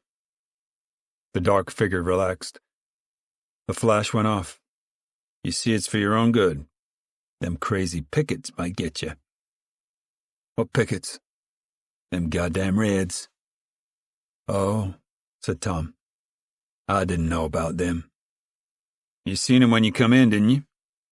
"Well, I seen a bunch of guys, but there was so many cops I didn't know. Thought it was an accident." "Well, you better get along back." "That's okay with me, mister." He swung about and started back. He walked quietly along the road 100 yards, and then he stopped and listened. The twittering call of a raccoon sounded near the irrigation ditch, and very far away, the angry howl of a tied dog. Tom sat down beside the road and listened. He heard the high, soft laughter of a night hawk and the stealthy movement of a creeping animal in the stubble. He inspected the skyline in both directions, dark frames both ways, nothing to show against. Now he stood up and walked slowly to the right of the road, off into the stubble field. And he walked, bent down, nearly as low as the haycocks. He moved slowly and stopped occasionally to listen. At last he came to the wire fence, 5 strands of taut barbed wire. Beside the fence he lay on his back, moved his head under the lowest strand, held the wire up with his hands and slid himself under, pushing against the ground with his feet. He was about to get up when a group of men walked by on the edge of the highway. Tom waited until they were far ahead before he stood up and followed them. He watched the side of the road for tents. A few automobiles went by. A stream cut across the fields, and the highway crossed it on a small concrete bridge. Tom looked over the side of the bridge. In the bottom of the deep ravine, he saw a tent and a lantern was burning inside. He watched it for a moment, saw the shadows of people against the canvas walls. Tom climbed a fence and moved down into the ravine through the brush and dwarf willows. And in the bottom, beside a tiny stream, he found a trail. A man sat on a box in front of the tent. "Evening," Tom said. "Who are you?" "Well, I'm just going past. Know anybody here?" "No, I tell you, I was just going past." A head stuck out of the tent. A voice said, "What's the matter?" "Casy?" Tom cried. Casey, for Christ's sake, what you doing here? Why, my God, it's Tom Joad. Come on in, Tommy. Come on in. Know him, do you? The man in front asked. Know him? Christ, yes. Knowed him for years. I come west with him. Come on in, Tom. He clutched Tom's elbow and pulled him into the tent. 3 other men sat on the ground, and in the center of the tent a lantern burned. The men looked up suspiciously. A dark-faced, scowling man held out his hand. Glad to meet you, he said. I heard what Casey said. This the fella you was telling about? Sure. This is him. Well, for God's sake. Where's your folks? What you doing here? Well, said Tom, we heard they was work this-a-way, and we come, and a bunch of state cops run us into this here ranch, and we been a-picking peaches all afternoon. I seen a bunch of fellas yelling. They wouldn't tell me nothing, so I come out here to see what's going on. How in hell you get here, Casey? The preacher leaned forward, and the yellow lantern light fell on his high, pale forehead. Jailhouse is a kind of funny place, he said. Here's me, been a-going into the wilderness like Jesus to try find out something. Almost got her sometimes, too. But it's in the jailhouse I really got her. His eyes were sharp and merry. Great big old cell, and she's full all the time. New guys come in and guys go out. Of course I talk to all of them. Of course you did, said Tom. Always talk. If you was up on the gallows, you'd be passing the time of day with the hangman. Never seen such a talker. The man in the tent chuckled. A wizened little man with a wrinkled face slapped his knee. Talks all the time, he said. Folks kind of likes to hear him, though. Used to be a preacher, said Tom. Did he tell you that? Sure, he told. Casey grinned. Well, sir, he went on, I begin getting at things. Some of them fellas in the tank was drunks, but mostly they was there 'cause they stole stuff. And mostly it was stuff they needed and couldn't get no other way, you see? He asked. No, said Tom. Well, they was nice fellas, you see. What made 'em bad was they needed stuff. And I begin to see then, it's need that makes all the trouble. I ain't got it worked out. Well, one day they give us some beans that was sour. One fella started yelling and nothing happened. He yelled his head off. Trustee come along and looked in and went on. And another fella yelled. Well, sir, then we all got yelling. And we all got on the same tone, and I tell you, it just seemed like that tank bulged and give and swelled up. By God, if something happened, they come a-running, and they give us some other stuff to eat. Give it to us. You see? No, said Tom. Casey put his chin down on his hands. Maybe I can't tell you, he said. Maybe you gotta find out. Where's your cap? Come out without it. How's your sister? Hell, she's big as a cow. I bet she got twins. Gonna need wheels under her stomach. Gotta hold it with her hands now. You ain't told me what's going on. The wizened man said, We're struck. This here's a strike. Well, 5 cents a box ain't much, but a fella can eat. 5 cents? The wizened man cried. 5 cents? They paying you 5 cents? Sure. We made $1.50. A heavy silence fell in the tent. Casey stared out the entrance into the dark night. Look, Tom, he said at last. We come to work there. They says it's gonna be 5 cents. There was a hell of a lot of us. We got there and they says they're paying 2.5 cents. A fella can't even eat on that. And if he got kids? So we says we won't take it, so they driv us off. And all the cops in the world come down on us. Now they're paying you 5. When they bust this here strike, you think they'll pay 5? I don't know, Tom said. Paying $5 now. Looky, said Casey. We tried to camp together and they drove us like pigs. Scattered us. Beat the hell out of fellas. Drove us like pigs. They run you in like pigs, too. We can't last much longer. Some people ain't et for 2 days. You going back tonight? Aim to, said Tom. Well, tell the folks in there how it is, Tom. Tell them they're starving us and stabbing themselves in the back. 'Cause sure as cow flocks, she'll drop to 2.5 just as soon as they clear us out. I'll tell them, said Tom. I don't know how. Never seen so many guys with guns. Don't know if they'll even let a fella talk. And folks don't pass no time of day. They just hang down their heads and won't even give a fella a howdy. Try and tell them, Tom. They'll get 2.5 just the minute we're gone. You know what 2.5 is? That's 1 ton of peaches picked and carried for $1. He dropped his head. No, you can't do it. You can't get your food like that. Can't eat for that. I'll try to get to tell the folks. How's your ma? Pretty good. She liked that government camp. Baths and hot water. Yeah, I heard. It was pretty nice there. Couldn't find no work, though. Had to leave. I'd like to go to one, said Casey. Like to see it. Fellas says they ain't no cops. Folks is their own cops. Casey looked up excitedly. And was they any trouble? Fighting, stealing, drinking? Nope, said Tom. Well, if a fella went bad, what then? What'd they do? Put him out of the camp. But there wasn't many? Hell no, said Tom.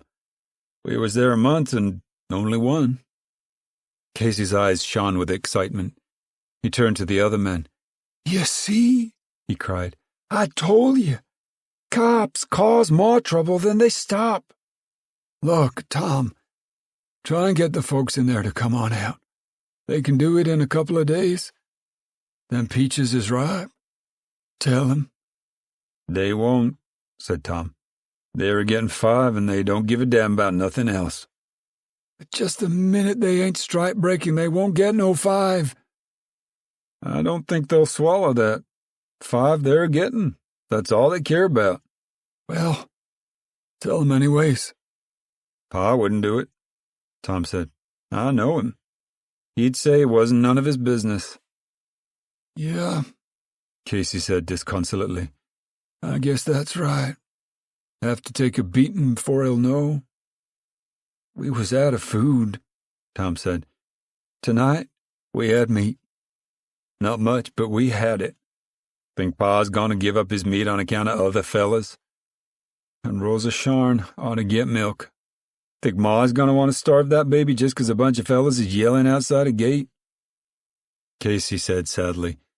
I wish they could see it. I wished they could see the only way they can depend on their meat. Oh, the hell.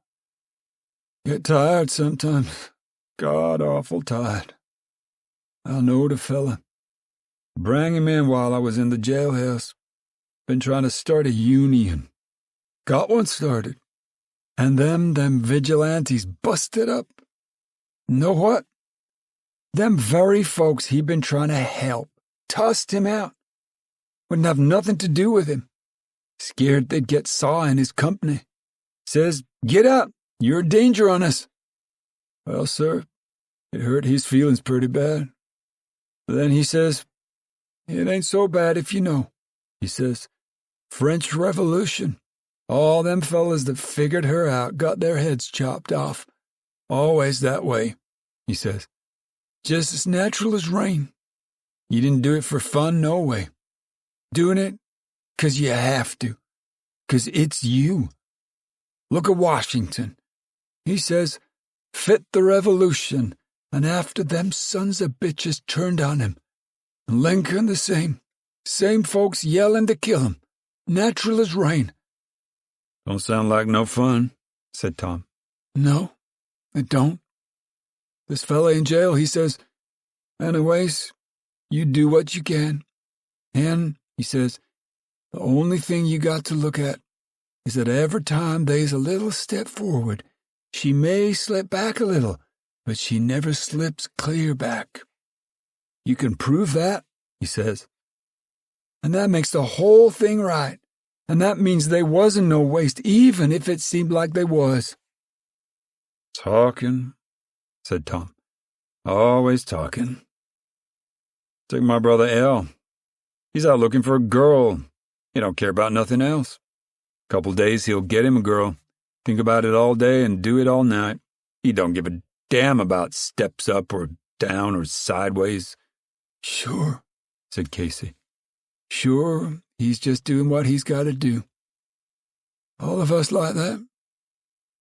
The man seated outside pulled the tent flap wide. God damn it, I don't like it, he said. Casey looked out at him. What's the matter? I don't know. I just itch all over, nervous as a cat. Well, what's the matter? I don't know. Seems like I hear something. And then I listen and there ain't nothing to hear. You're just jumpy, the wizened man said. He got up and went outside. And in a second he looked into the tent. There's a big black old cloud a settling over. Bet she's got thunder. That's what's itching him. Electricity. He ducked out again. The other two men stood up from the ground and went outside. Casey said softly, All of 'em's itchy. Them cops been saying how they're gonna beat the hell out of us and run us out of the county. They figure I'm a leader, 'cause I talk so much. The wizened face looked in again. Casey, turn out that lantern and come outside. There's something. Casey turned the screw. The flame drew down into the slots and popped and went out. Casey groped outside and Tom followed him. What is it? Casey asked softly. I don't know. Listen. There was a wall of frog sounds that merged with silence, a high shrill whistle of crickets. But through this background came other sounds, faint footsteps from the road, a crunch of clods up on the bank, a little swish of brush down the stream. Can't really tell if you hear it. Fools you. Get nervous. Casey reassured them. We're all nervous. Can't really tell. You hear it, Tom? I hear it, said Tom. Yeah, I hear it. I think these guys coming from every which way. We better get out of here. The wizened man whispered, Under the bridge span, out that way. Hate to leave my tent. Let's go, said Casey. They moved quietly along the edge of the stream. The black span was a cave before them. Casey bent over and moved through, Tom behind. Their feet slipped into the water. 30 feet they moved, and their breathing echoed from the curved ceiling. Then they came out on the other side and straightened up. A sharp call. There they are! 2 flashlight beams fell on the men, caught them, blinded them. Stand where you are. The voices came out of the darkness. That's him. That shiny bastard. That's him. Casey stared blindly at the light. He breathed heavily. Listen, he said. You fellas don't know what you're doing. You're helping to starve kids. Shut up, you red son of a bitch. A short, heavy man stepped into the light. He carried a new white pick handle. Casey went on. You don't know what you're doing. The heavy man swung with the pick handle. Casey dodged down into the swing. The heavy club crashed into the side of his head with a dull crunch of bone, and Casey fell sideways out of the light. Jesus, George, I think you killed him. Put the light on him, said George. Serve the son of a bitch right. The flashlight beam dropped, searched, and found Casey's crushed head. Tom looked down at the preacher. The light crossed the heavy man's legs, and the white new pick handle. Tom leaped silently. He wrenched the club free. The first time he knew he had missed and struck a shoulder, but the second time his crushing blow found the head. And as the heavy man sank down, 3 more blows found his head. The lights danced about. There were shouts, the sound of running feet crashing through the brush. Tom stood over the prostrate man. and then a club reached his head, a glancing blow. He felt the stroke like an electric shock, and then he was running along the stream, bending low.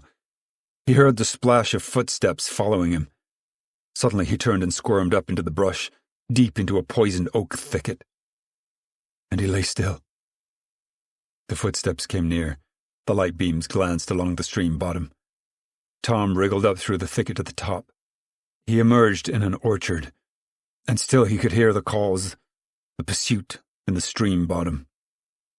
He bent low and ran over the cultivated earth. The clods slipped and rolled under his feet.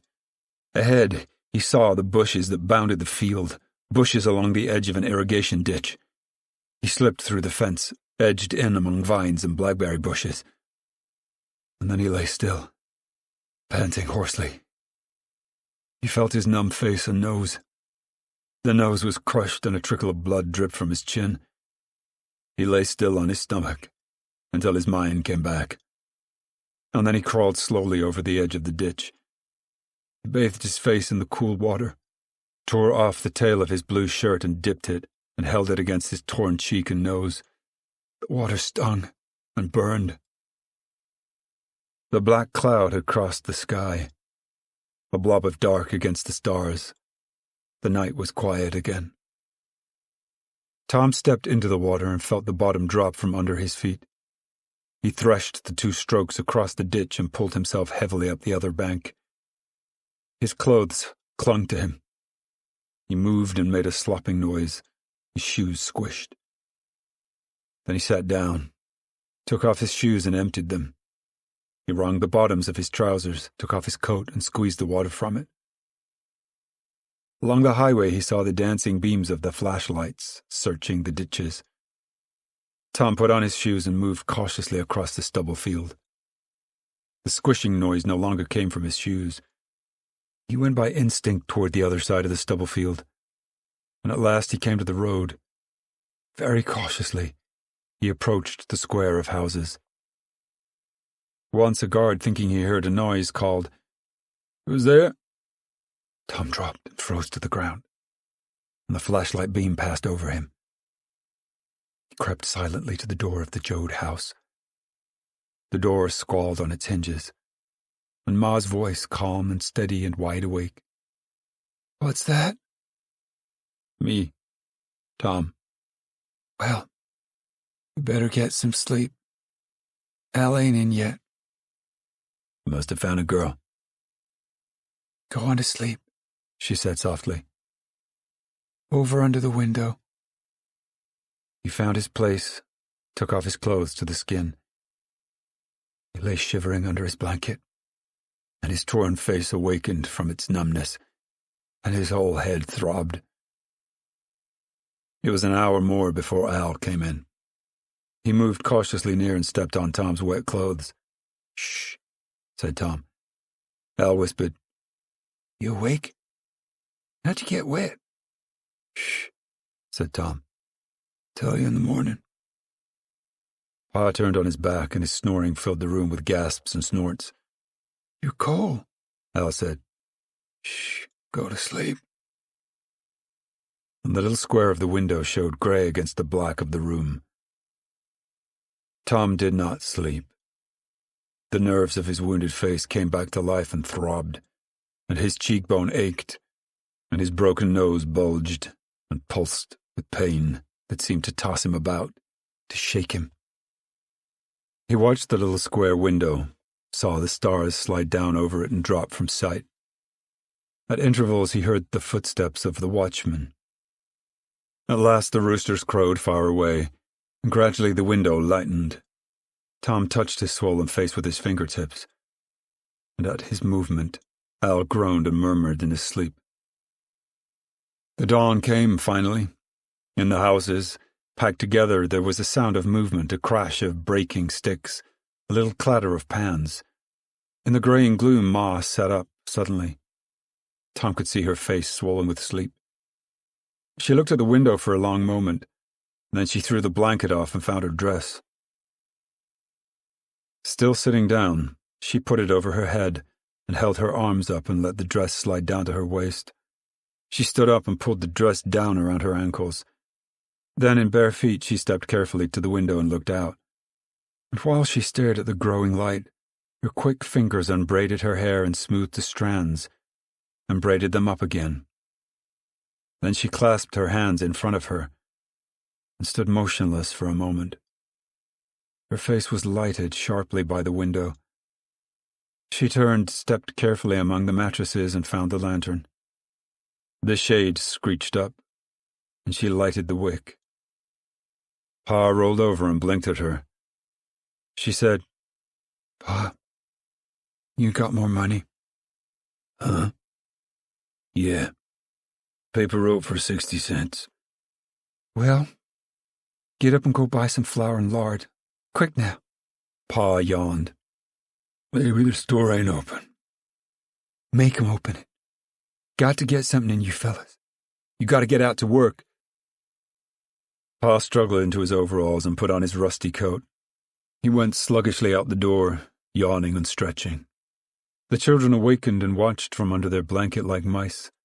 Pale light filled the room now, but colorless light, before the sun. Ma glanced at the mattresses. Uncle John was awake. Al slept heavily. Her eyes moved to Tom. For a moment she peered at him, and then she moved quickly to him. His face was puffed and blue, and the blood was dried black on his lips and chin. The edges of the torn cheek were gathered and tight. "Tom," she whispered. "What's the matter?" "Shh," he said. "Don't talk loud. I got in a fight." "Tom." "I couldn't help it, Ma." She knelt down beside him. "You in trouble?" He was a long time answering. "Yeah," he said. "In trouble. I can't go out to work. I gotta hide." The children crawled near on their hands and knees, staring greedily. "What's the matter then, Ma?" "Hush," Ma said. "Go wash up." "Got no soap." "Well, use water." "What's the matter with Tom?" "Now you hush. Don't you tell nobody." They backed away and squatted down against the far wall, knowing they would not be inspected. Ma asked, "Is it bad?" "Nose busted." "I mean the trouble." "Yeah. Bad." Al opened his eyes and looked at Tom. "Well, for Christ's sake, what was you in?" "What's the matter?" Uncle John asked. Pa clumped in. "They was open all right." He put a tiny bag of flour and his package of lard on the floor beside the stove. "What's the matter?" he asked. Tom braced himself on one elbow for a moment, and then he lay back. "Jesus, I'm weak. I'm going to tell you once, so I'll tell all of you. How about the kids?" Ma looked at them, huddled against the wall. "Go wash your face." "No," Tom said. "They gotta hear. They gotta know. They might blab if they don't know." "What the hell is this?" Pa demanded. "I'm gonna tell. Last night I went out to see what all the yelling was about. Now come on, Casey." "The preacher?" "Yeah, Pa, the preacher. Only he was leading the strike. They come for him," Pa demanded. "Who come for him?" "I don't know. Same kind of guys that turned us back on the road that night. Had pick handles." He paused. "They killed him. Busted his head. I was standing there. I went nuts. Grabbed the pick handle." He looked bleakly back at the night, the darkness, the flashlights as he spoke. I clubbed the guy." Ma's breath caught in her throat. Pa stiffened. "Kill him?" he asked softly. "I don't know. I was nuts. Tried to," Ma asked. "Was you saw?" I don't know. I guess so. They had the lights on us." For a moment Ma stared into his eyes. "Pa," she said, "break up some boxes. We gotta get breakfast. You gotta go to work. Ruthie, Winfield." If anybody asked you, Tom is sick, you hear? If you tell, he'll get sent to jail, you hear? Yes, ma'am. Keep your eye on him, John. Don't let him talk to nobody. She built the fire as Pa broke the boxes that had held the goods. She made her dough, put a pot of coffee to boil. The light wood caught and roared its flame in the chimney. Pa finished breaking the boxes. He came near to Tom. Casey, he was a good man. What did he want to mess with that stuff for? Tom said dully, They came to work for 5 cents a box. That's what we're getting. Yeah. What we was a-doing was break and strike. They give them fellas 2.5 cents. You can't eat on that. I know, Tom said wearily. That's why they struck. Well, I think they bust that strike last night. We'll maybe be getting 2.5 cents today. Why, the sons of bitches. Yeah, Pa. You see, Casey was still a good man.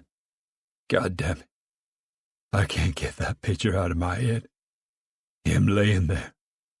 Head just crushed flat and oozing. Jesus. He covered his eyes with his hand. Well, what are we gonna do? Uncle John asked.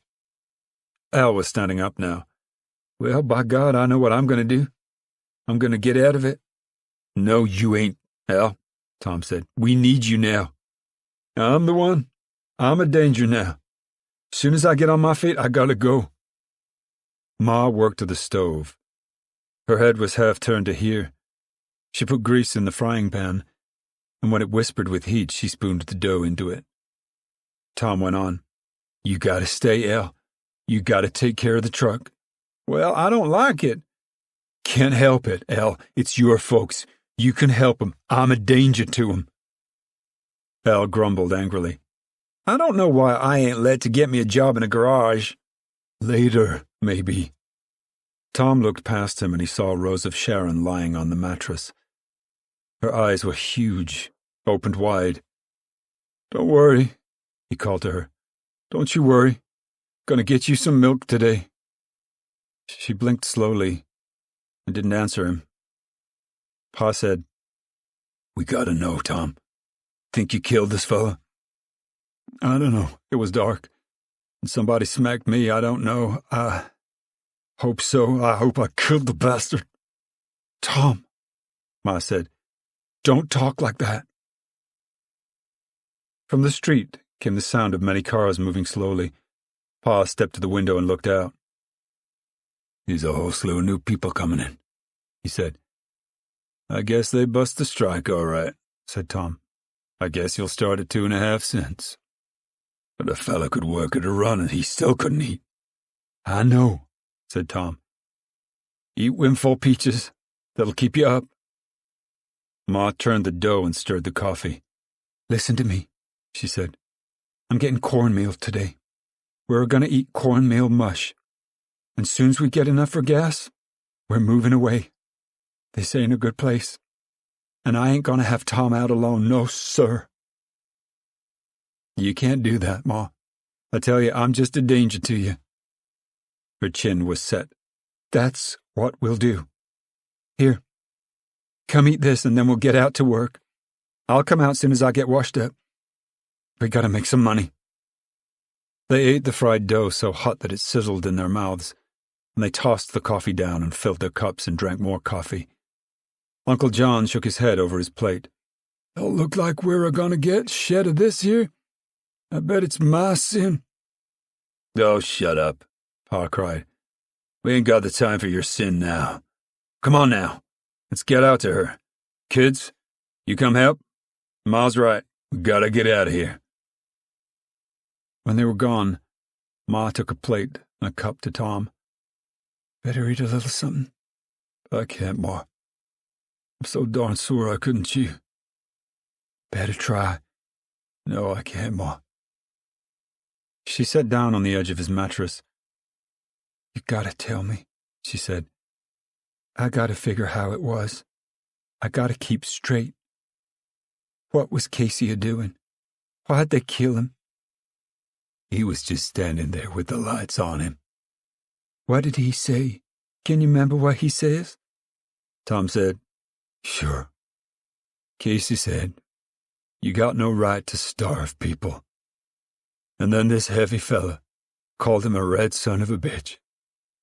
And Casey says, You don't know what you're doing. And then this guy smashed him. Ma looked down. She twisted her hands together. That's what he said. You don't know what you're doing? Yeah, Ma said. I wished Grandma could have heard. Ma, I didn't know what I was a-doing. No more than when you take a breath. I didn't even know I was gonna do it. It's all right. I wish you didn't do it. I wish you wasn't there. But you done what you had to do. I can't read no fault on you. She went to the stove and dipped a cloth in the heating dishwater. Here, she said, put that there on your face. He laid the warm cloth over his nose and cheek and winced at the heat. Ma, I'm gonna go away tonight. I can't go putting this on you folks. Ma said angrily, Tom, there's a whole lot I don't understand, but going away ain't gonna ease us. It's gonna bear us down. And she went on. There was the time when we was on the land. There was a boundary to us then.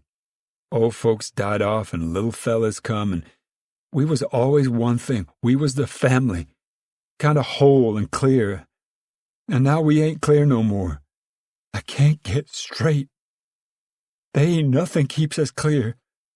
Al, he's a hankering and a gibbeting to go off on his own, and Uncle John is just a dragging along. Pa's lost his place. He ain't the head no more. We're cracking up, Tom. There ain't no family now, and Rosa Shorn. She looked around and found the girl's wide eyes. She's gonna have her baby. And there won't be no family. I don't know. I've been trying to keep her going. Winfield, what's he gonna be like this away? Getting wild and Ruthie too, like animals. Got nothing to trust. Don't go, Tom. Stay and help. Okay, he said tiredly. Okay. I shouldn't know. I know it. Ma went to her dishpan and washed the tin plates and dried them. You didn't sleep? No. Well, you sleep. I seen your clothes was wet. I'll hang 'em by the stove to dry. She finished her work. I'm going now. I'll pick. Rosa Sharn, if anyone comes, Tom's sick, you hear? Don't let nobody in, you hear? Rosa Sharon nodded.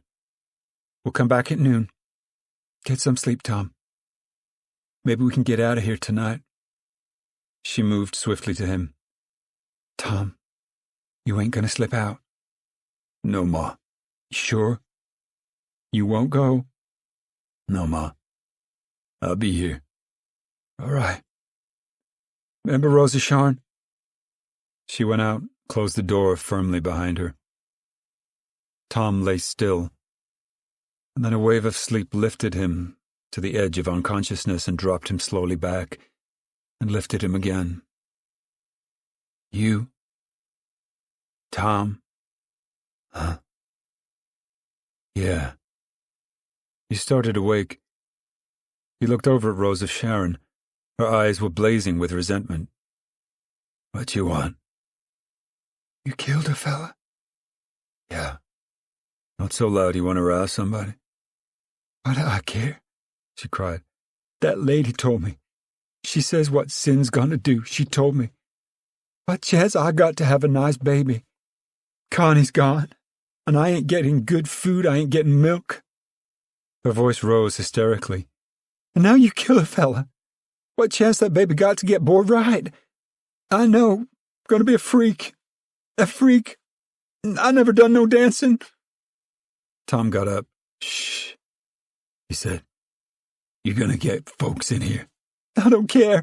I'll have her freak. I didn't dance no hug dance. He went near to her. Be quiet. You get away from me. It ain't the first fella you killed neither. Her face was growing red with hysteria. Her words blurred.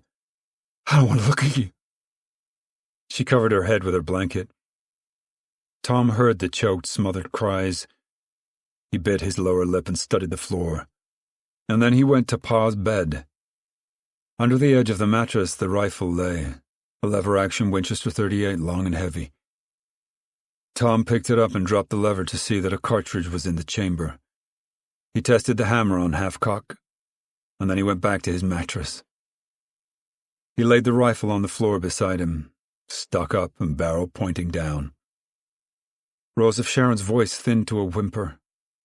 Tom lay down again and covered himself, covered his bruised cheek with the blanket and made a little tunnel to breathe through. He sighed. Jesus. Oh, Jesus. Outside, a group of cars went by and voices sounded. How many men? Just us three. What you paying? You go to house 25. Number's right on the door. Okay, mister, what you paying? 2.5 cents. Why, goddammit, a man can't make his dinner. That's what we're paying. There's 200 men coming from the south that'll be glad to get it. But Jesus, mister. Go on now. Either take it or go along. I got no time to argue. But... Look, I didn't set the price. I'm just checking you in. If you want it, take it. If you don't, turn right around and go along. 25, you say? Yeah, 25. Tom dozed on his mattress. A stealthy sound in the room awakened him. His hand crept to the rifle and tightened on the grip. He drew back the covers from his face. Rose of Sharon was standing beside his mattress. What do you want? Tom demanded. You sleep, she said. You just sleep off, I'll watch the door. They won't nobody get in. He studied her face for a moment. Okay, he said, and he covered his face with the blanket again. In the beginning dusk, Ma came back to the house. She paused on the doorstep and knocked and said, It's me, so that Tom would not be worried. She opened the door and entered, carrying a bag. Tom awakened and sat up on his mattress. His wound had dried and tightened so that the unbroken skin was shiny. His left eye was drawn nearly shut. Anybody come while we was gone? Ma asked. No, he said. Nobody. I see they dropped the price. How'd you know? I heard folks talking outside. Rose of Sharon looked dully up at Ma. Tom pointed at her with his thumb. She raised hell, Ma. Thinks all the trouble is aimed right smack at her. If I'm gonna get her upset like that, I ought to go long. Ma turned on Rose of Sharon. What you doing? The girl said resentfully. How am I gonna have a nice baby with stuff like this? Ma said, Hush. You hush now. I know how you're a-feeling, and I know you can't help it, but you just keep your mouth shut. She turned back to Tom. Don't pay her no mind, Tom. It's awful hard, and I remember how it is. Everything is a-shooting right at you when you're going to have a baby, and everything anybody says is an insult, and everything's against you. Don't pay no mind. She can't help it. It's just the way she feels. I don't want to hurt her. Hush, just don't talk. She set her bag down on the cold stove. Didn't hardly make nothing, she said. I told you we're going to get out of here. Tom, try and wrestle me some wood. Oh, no, you can't. Here, we got only this one box left. Break it up. I told the other fellas to pick up some sticks on the way back. Gonna have mush and a little sugar on. Tom got up and stamped the last box to small pieces. Ma carefully built her fire in one end of the stove, conserving the flame under one stove hole. She filled a kettle with water and put it over the flame. The kettle rattled over the direct fire, rattled and wheezed. How was it picking today? Tom asked. Ma dipped a cup into her bag of cornmeal. I don't want to talk about it. I was thinking today how they used to be jokes. I don't like it, Tom. We don't joke no more. When there's a joke, it's a mean, bitter joke, and there ain't no fun in it. Fella says today, depression is over. I seen a jackrabbit, and they wasn't nobody after him. And another fella says, that ain't the reason. Can't afford to kill jackrabbits no more. Catch 'em and milk 'em and turn 'em loose. One you seen probably gone dry. That's how I mean. Ain't really funny. Not funny like that time Uncle John converted an Injun and bring him home, and that Injun ate his way clean to the bottom of the bean bin, and then backslid with Uncle John's whiskey. Tom, put a rag with cold water on your face. The dusk deepened. Ma lighted the lantern and hung it on a nail. She fed the fire and poured cornmeal gradually into the hot water. Rosa Sharn, she said, can you stir the mush? Outside there was a patter of running feet. The door burst open and banged against the wall. Ruthie rushed in. Ma, she cried, Ma, Winfield got a fit. Where? Tell me. Ruthie panted. Got white and fell down. Had so many peaches he skidded himself all day, just fell down. White. Take me, Ma demanded. Rosa Sharn, you watch that mush. She went out with Ruthie. She ran heavily up the street behind the little girl. 3 men walked toward her in the dusk, and the center man carried Winfield in his arms. Ma ran up to them. He's mine, she cried. Give him to me. I'll carry him for you, ma'am. No, here, give him to me. She hoisted the little boy and turned back, and then she remembered herself. Sure, thank you, she said to the men. Welcome, ma'am. The little fella's pretty weak. Looks like he got worms. Ma hurried back, and Winfield was limp and relaxed in her arms. Ma carried him into the house and knelt down and laid him on a mattress. Tell me, what's the matter? She demanded. He opened his eyes dizzily and shook his head and closed his eyes again. Ruthie said, I told you, Ma, he skittered all day, every little while, ate too many peaches. Ma felt his head. He ain't fevered, but he's white and drawed out.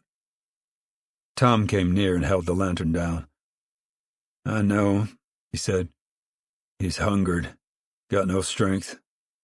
Get him a can of milk and make him drink it. Make him take milk on his mush.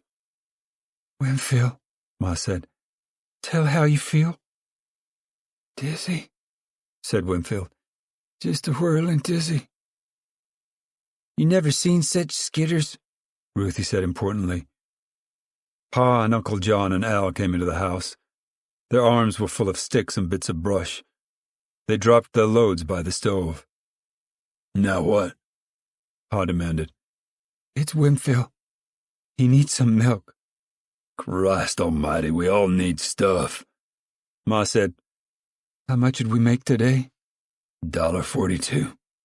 Well, you go right over and get a can of milk for Winfield. Now why'd he have to get sick? I don't know why, but he is. Now you get. Pa went grumbling out the door. You stirring that mush? Yeah. Rosa Sharn speeded up the stirring to prove it. Al complained. God almighty, Ma. Is mush all we get after working till dark? Al, you know we gotta get. Take all we got for gas, you know. But God almighty, Ma, a fella needs meat if he's gonna work. Just you sit quiet, she said. We gotta take the biggest thing and whip it first. And you know what that thing is? Tom asked. Is it about me? We'll talk when we've et, said Ma. Al, we got enough gas to go a ways, ain't we? About a quarter of a tank, said Al. I wished you'd tell me, said Tom. After. Just wait. Keep a stirring that mush, you. Here, let me put on some coffee. You can have sugar on your mush or in your coffee. They ain't enough for both. Pa came back with one tall can of milk. 11 cents, he said disgustedly. Here, Ma took the can and stabbed it open. She let the thick stream out into a cup and handed it to Tom. Give that to Winfield. Tom knelt beside the mattress. Here, drink this. I can't. I'd sick it all up. Let me be. Tom stood up. You can't take it now, Ma. Wait a little. Ma took the cup and set it on the window ledge. Don't none of you touch that, she warned. That's for Winfield. I ain't had no milk, Rose of Sharon said sullenly. I ought to have some. I know, but you're still on your feet. This your little fella's down. Is that mush good and thick? Yeah. Can't hardly stir it no more. All right, let's eat. Now, here's the sugar. There's about 1 spoon each. Have it on your mush or in your coffee. Tom said, Kinda like salt and pepper on mush. Salter if you like, Ma said.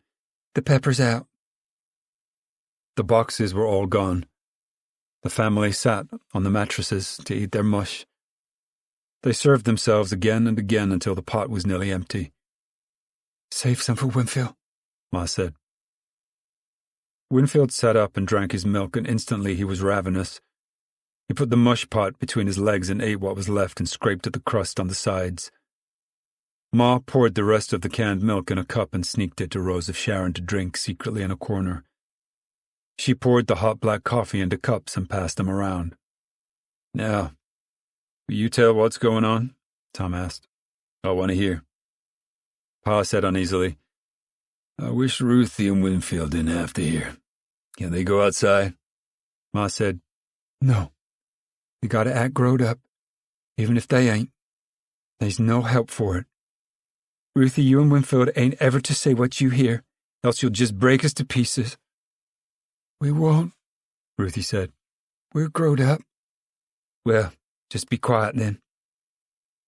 The cups of coffee were on the floor.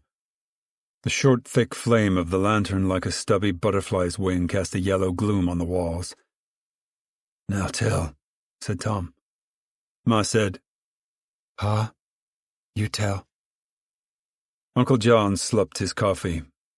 Pa said, Well, they dropped the price, like you said, and they was a whole slew of new pickers so goddamn hungry they'd pick for a loaf of bread. Go for a peach and somebody get it first. Gonna get the whole crop picked right off. Fellas run into a new tree. I seen fights. One fella claims it's his tree. Another fella wants to pick off in it. Bring these here folks from as far as El Centro. Hungrier than hell. Work all day for a piece of bread. I says to the checker, we can't work for 2.5 cents a box, and he says, go on then, quit. These fellas can. I says, soon as they get fed up, they won't. And he says, hell, we'll have these here peaches in before they get fed up. Pa stopped. She was a devil, said Uncle John. They say there's 200 more men coming in tonight. Tom said, yeah, but how about the other? Pa was silent for a while. Tom, he said, looks like you done it. I kind of thought so. Couldn't see. Felt like it. Seems like the people ain't talking about much else, said Uncle John. They got posses out, and they's fellas talking up a lynching. Course, when they catch the fella. Tom looked over at the wide-eyed children. They seldom blinked their eyes. It was as though they were afraid something might happen in the split second of darkness. Tom said, well, this fellow that done it, he only done it after they killed Casey. Pa interrupted. That ain't the way they're telling it now. They're saying he done it first. Tom's breath sighed out. They're working up a feeling against us folks. That's what I heard. All them drum corps fellas and lodges and all that. Say they're gonna get this here fella. They know what he looks like? Tom asked. Well, Not exactly, but the way I heard it, they think he got hit. They think he'll have... Tom put his hand up slowly and touched his bruised cheek. Ma cried, "It ain't so what they say." "Easy, Ma," Tom said. "They got it cold. Anything them drum corps fellas say is right if it's against us." Ma peered through the ill light. She watched Tom's face and particularly his lips. "You promised," she said. "Ma, maybe this fella ought to go away. If this fella had done something wrong, maybe he'd think, okay, let's get the hanging over. I done wrong and I gotta take it. But this fella didn't do nothing wrong. He don't feel no worse than if he killed a skunk." Ruthie broke in. "Ma, me and Winfield knows. He don't have to go this fellerin' for us." Tom chuckled. "Well, this fella don't want no hanging, 'cause he'd do it again. At the same time, he don't aim to bring trouble down on his folks. Ma, I gotta go." Ma covered her mouth with her fingers and coughed to clear her throat. "You can't," she said. "They wouldn't be no way to hide out. You couldn't trust nobody. But you can trust us. We can hide you, and we can see you get to eat while your face gets well." "But, Ma..." She got to her feet. "You ain't a-going. We're taking you. Al, you back the truck against the door. Now I got it figured out. We'll put one mattress on the bottom, and then Tom gets quick there. And we take another mattress and sort of fold it so it makes a cave, and he's in the cave, and then we sort of wall it in. He can breathe out the end, you see. Don't argue. That's what we'll do." Pa complained. "Seems like the man ain't got no say no more. She's just a heller. Come time we get settled down, I'm gonna smack her." "Come that time you can," said Ma. "Rast up, Al. It's dark enough." Al went outside to the truck. He studied the matter and backed up near the steps. Ma said, "Quick now. Get that mattress in." Pa and Uncle John flung it over the end gate. "Now that one." They tossed the second mattress up. "Now, Tom, you jump up here and get under. Hurry up." Tom climbed quickly and dropped. He straightened one mattress and pulled the second on top of him. Pa bent it upwards, stood it sides up, so that the arch covered Tom. He could see out between the sideboards of the truck. Pa and Al and Uncle John loaded quickly, piled the blankets on top of Tom's cave, stood the buckets against the sides, spread the last mattress behind. Pots and pans, extra clothes went in loose, for their boxes had been burned. They were nearly finished loading when a guard moved near, carrying his shotgun across his crooked arm. "What's going on here?" he asked. "We're going out," said Pa. "What for?" "Well, we got a job offered. Good job." "Yeah? Where's it at?" "Why, down by Weed Patch." "Let's have a look at you." He turned a flashlight in Pa's face, in Uncle John's, and in Al's. "Wasn't there another fellow with you?" Al said, "You mean that hitchhiker? Little short fellow with a pale face?" "Yeah, I guess that's what he looked like." "We just picked him up on the way in. He went away this morning when the rate dropped." "What did he look like again?" "Short fella, pale face." "Was he bruised up this morning?" "I didn't see nothing," said Al. "Is the gas pump open?" "Yep, till 8. "Get in," Al cried. "If we're going to get to Weed Patch for a morning, we got to ram on." "Getting in front, Ma?" "No, I'll set him back," she said. "Pa, you set back here too. Let Rosa Sharon set in front with Al and Uncle John." "Give me the work slip, Pa," said Al. "I'll get gas and change if I can." The guard watched them pull along the street and turn left to the gasoline pumps. "Put in 2, said Al. "You ain't going far?" "No, not far. Can I get change on this here work slip?" "Well, I ain't supposed to." "Look, mister," Al said, "we got a good job offered if we get there tonight. If we don't, we miss out. Be a good fella." "Well, okay. You sign her over to me?" Al got out and walked around the nose of the Hudson. Sure I will, he said. He unscrewed the water cap and filled the radiator. 2, you say? Yeah, 2. Which way you going? South. We got a job. Yeah? Jobs are scarce. Regular jobs. We got a friend, Al said. Job's all waiting for us. Well, so long. The truck swung around and bumped over the dirt street into the road. The feeble headlight jiggled over the way, and the right headlight blinked on and off from a bad connection. At every jolt, the loose pots and pans in the truck bed jangled and crashed. Rose of Sharon moaned softly. Feel bad? Uncle John asked. Yeah, feel bad all the time. Wished I could sit still in a nice place. Wished we was home and never come. Connie wouldn't have went away if we was home. He would have studied up and got someplace. Neither Al nor Uncle John answered her. They were embarrassed about Connie. At the white-painted gate to the ranch, a guard came to the side of the truck. Going out for good? Yep, said Al. Going north. Got a job. The guard turned his flashlight on the truck, turned it up into the tent. Ma and Pa looked stonily down into the glare. Okay. The guard swung the gate open. The truck turned left and moved toward 101, the great north-south highway. Know where we're a-going?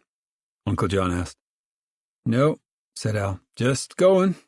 I'm getting goddamn sick of it.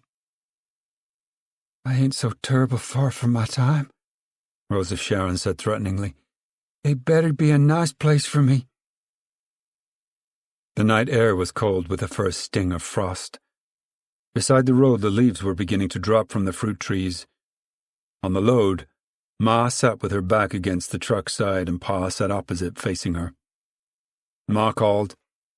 You all right, Tom? His muffled voice came back. Kinda tight in here. We all through the ranch? You be careful, said Ma. Might get stopped. Tom lifted up one side of his cave. In the dimness of the truck, the pots jangled. I can pull her down quick, he said. Besides, I don't like getting trapped in here.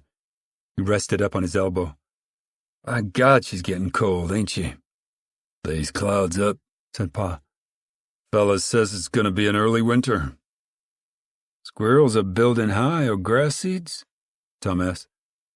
By God, you can tell weather from anything. I bet you could find a fella could tell weather from an old pair of underdrawers. I don't know, said Pa. Seems like it's getting on winter to me. Fella'd have to live here a long time to know. Which way were you going? Tom asked. I don't know. Al, he turned off left. Seems like he's going back the way we come. Tom said, I can't figure what's best. Seems like if we get on the main highway, there'll be more cops. With my face this away, they'd pick me right up. Maybe we ought to keep to the back roads. Ma said, Hammer on the back. Get Al to stop. Tom pounded on the front board with his fist. The truck pulled to a stop on the side of the road. Al got out and walked to the back. Ruthie and Winfield peeked out from under their blanket. What do you want? Al demanded. Ma said, We gotta figure what to do. Maybe we better keep on the back roads. Tom said so. It's my face, Tom added. Anybody'd know. Any cop'd know. Well, which way you want to go? I figured north. We've been south. Yeah, said Tom. We keep on the back roads. Al asked, How about pulling off and catching some sleep, going on tomorrow? Ma said quickly, Not yet. Let's get some distance first. Okay. Al got back in his seat and drove on. Ruthie and Winfield covered up their heads again. Ma called, Is Winfield all right? Sure, he's all right, Ruthie said. He been sleeping. Ma leaned back against the truck's side. Gives you a funny feeling to be hunted like. I'm getting mean. Everybody's getting mean, said Pa. Everybody. You seen that fight today? Fella changes. Down that government camp, we wasn't mean. Al turned right on a gravel road. and the yellow lights shuddered over the ground. The fruit trees were gone now, and the cotton plants took their place. They drove on for 20 miles through the cotton, turning, angling on the country roads. The road paralleled a bushy creek and turned over a concrete bridge followed by the stream on the other side. And then on the edge of the creek, the lights showed a long line of red boxcars, wheelless, and a big sign on the edge of the road said, "Cotton Pickers Wanted." Al slowed down. Tom peered between the sidebars of the truck. A quarter of a mile past the boxcars, Tom hammered on the car again. Al stopped beside the road and got out again. "Now what you want?" "Shut off the engine and climb up here," Tom said. Al got into the seat, drove off into the ditch, cut lights and engine. He climbed over the tailgate. "All right," he said. Tom crawled over the pots and knelt in front of Ma. "Look," he said. "It says they want cotton pickers. I seen that sign. Now, I've been trying to figure how I'm going to stay with you and not make no trouble. When my face gets well, maybe it'll be all right, but not now. You see them cars back there? Well, the pickers live in them. Now maybe they's work there. How about if you get work there and live in one of them cars?" "How about you?" Ma demanded. "Well, you seen that crick? And full of brush? Well, I could hide in that brush and keep out of sight. And at night you could bring me out something to eat. I seen a culvert a little ways back. I could maybe sleep in there." I said, "By God, I'd like to get my hands on some cotton. There's work, I understand." "Them cars might be a pretty place to stay," said Ma. "Nice and dry. You think there's enough brush to hide in, Tom?" "Sure. I've been watching. I could fix up a little place. I'd away. Soon's my face gets well, why, I'd come out." "You got a scar pretty bad," said Ma. "Hell, everybody got scars. I picked 400 pounds once." I said, "Of course, it was a good heavy crop. If we all pick, we could get some money." "We get some meat," said Al. "What do we do right now?" "Go back there and sleep in the truck till morning," Pa said. "Get to working in the morning. I can see them balls even in the dark." "How about Tom?" Ma asked. "Now you just forget me, Ma. I'll take me a blanket. You look out on the way back. There's a nice culvert. You can bring me some bread or potatoes or mush and just leave it there. I'll come get it." "Well—" "Seems like good sense to me," said Pa. "It is good sense," Tom insisted. "Soon's my face gets a little better, why, I'll come out and go to picking." "Well, all right," Ma agreed. "But don't you take no chance. Don't let nobody see you for a while." Tom crawled to the back of the truck. "I'll just take this here blanket. You look for that culvert on the way back, Ma." "Take care," she begged. "You take care." "Sure," said Tom. "Sure I will." He climbed the tailboard, stepped down the bank. "Good night," he said. Ma watched his figure blur with the night and disappear into the bushes beside the stream. "Dear Jesus, I hope it's all right," she said. Al asked, "You want I should go back now?" "Yeah," said Pa. "Go slow," said Ma. "I want to be sure and see that culvert he said about. I gotta see that." Al backed and filled on the narrow road until he had reversed his direction. He drove slowly back to the line of boxcars. The truck lights showed the catwalks up to the wide car doors. The doors were dark. No one moved in the night. Al shut off his lights. "You and Uncle John climb up back," he said to Rosa Sharon. "I'll sleep in the seat here." Uncle John helped the heavy girl to climb up over the tailboard. Ma piled the pots in a small space.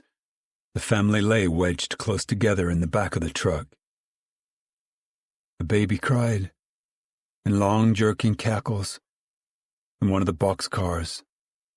A dog trotted out, sniffing and snorting, and moved slowly around the Joad truck. The tinkle of moving water came from the stream bed.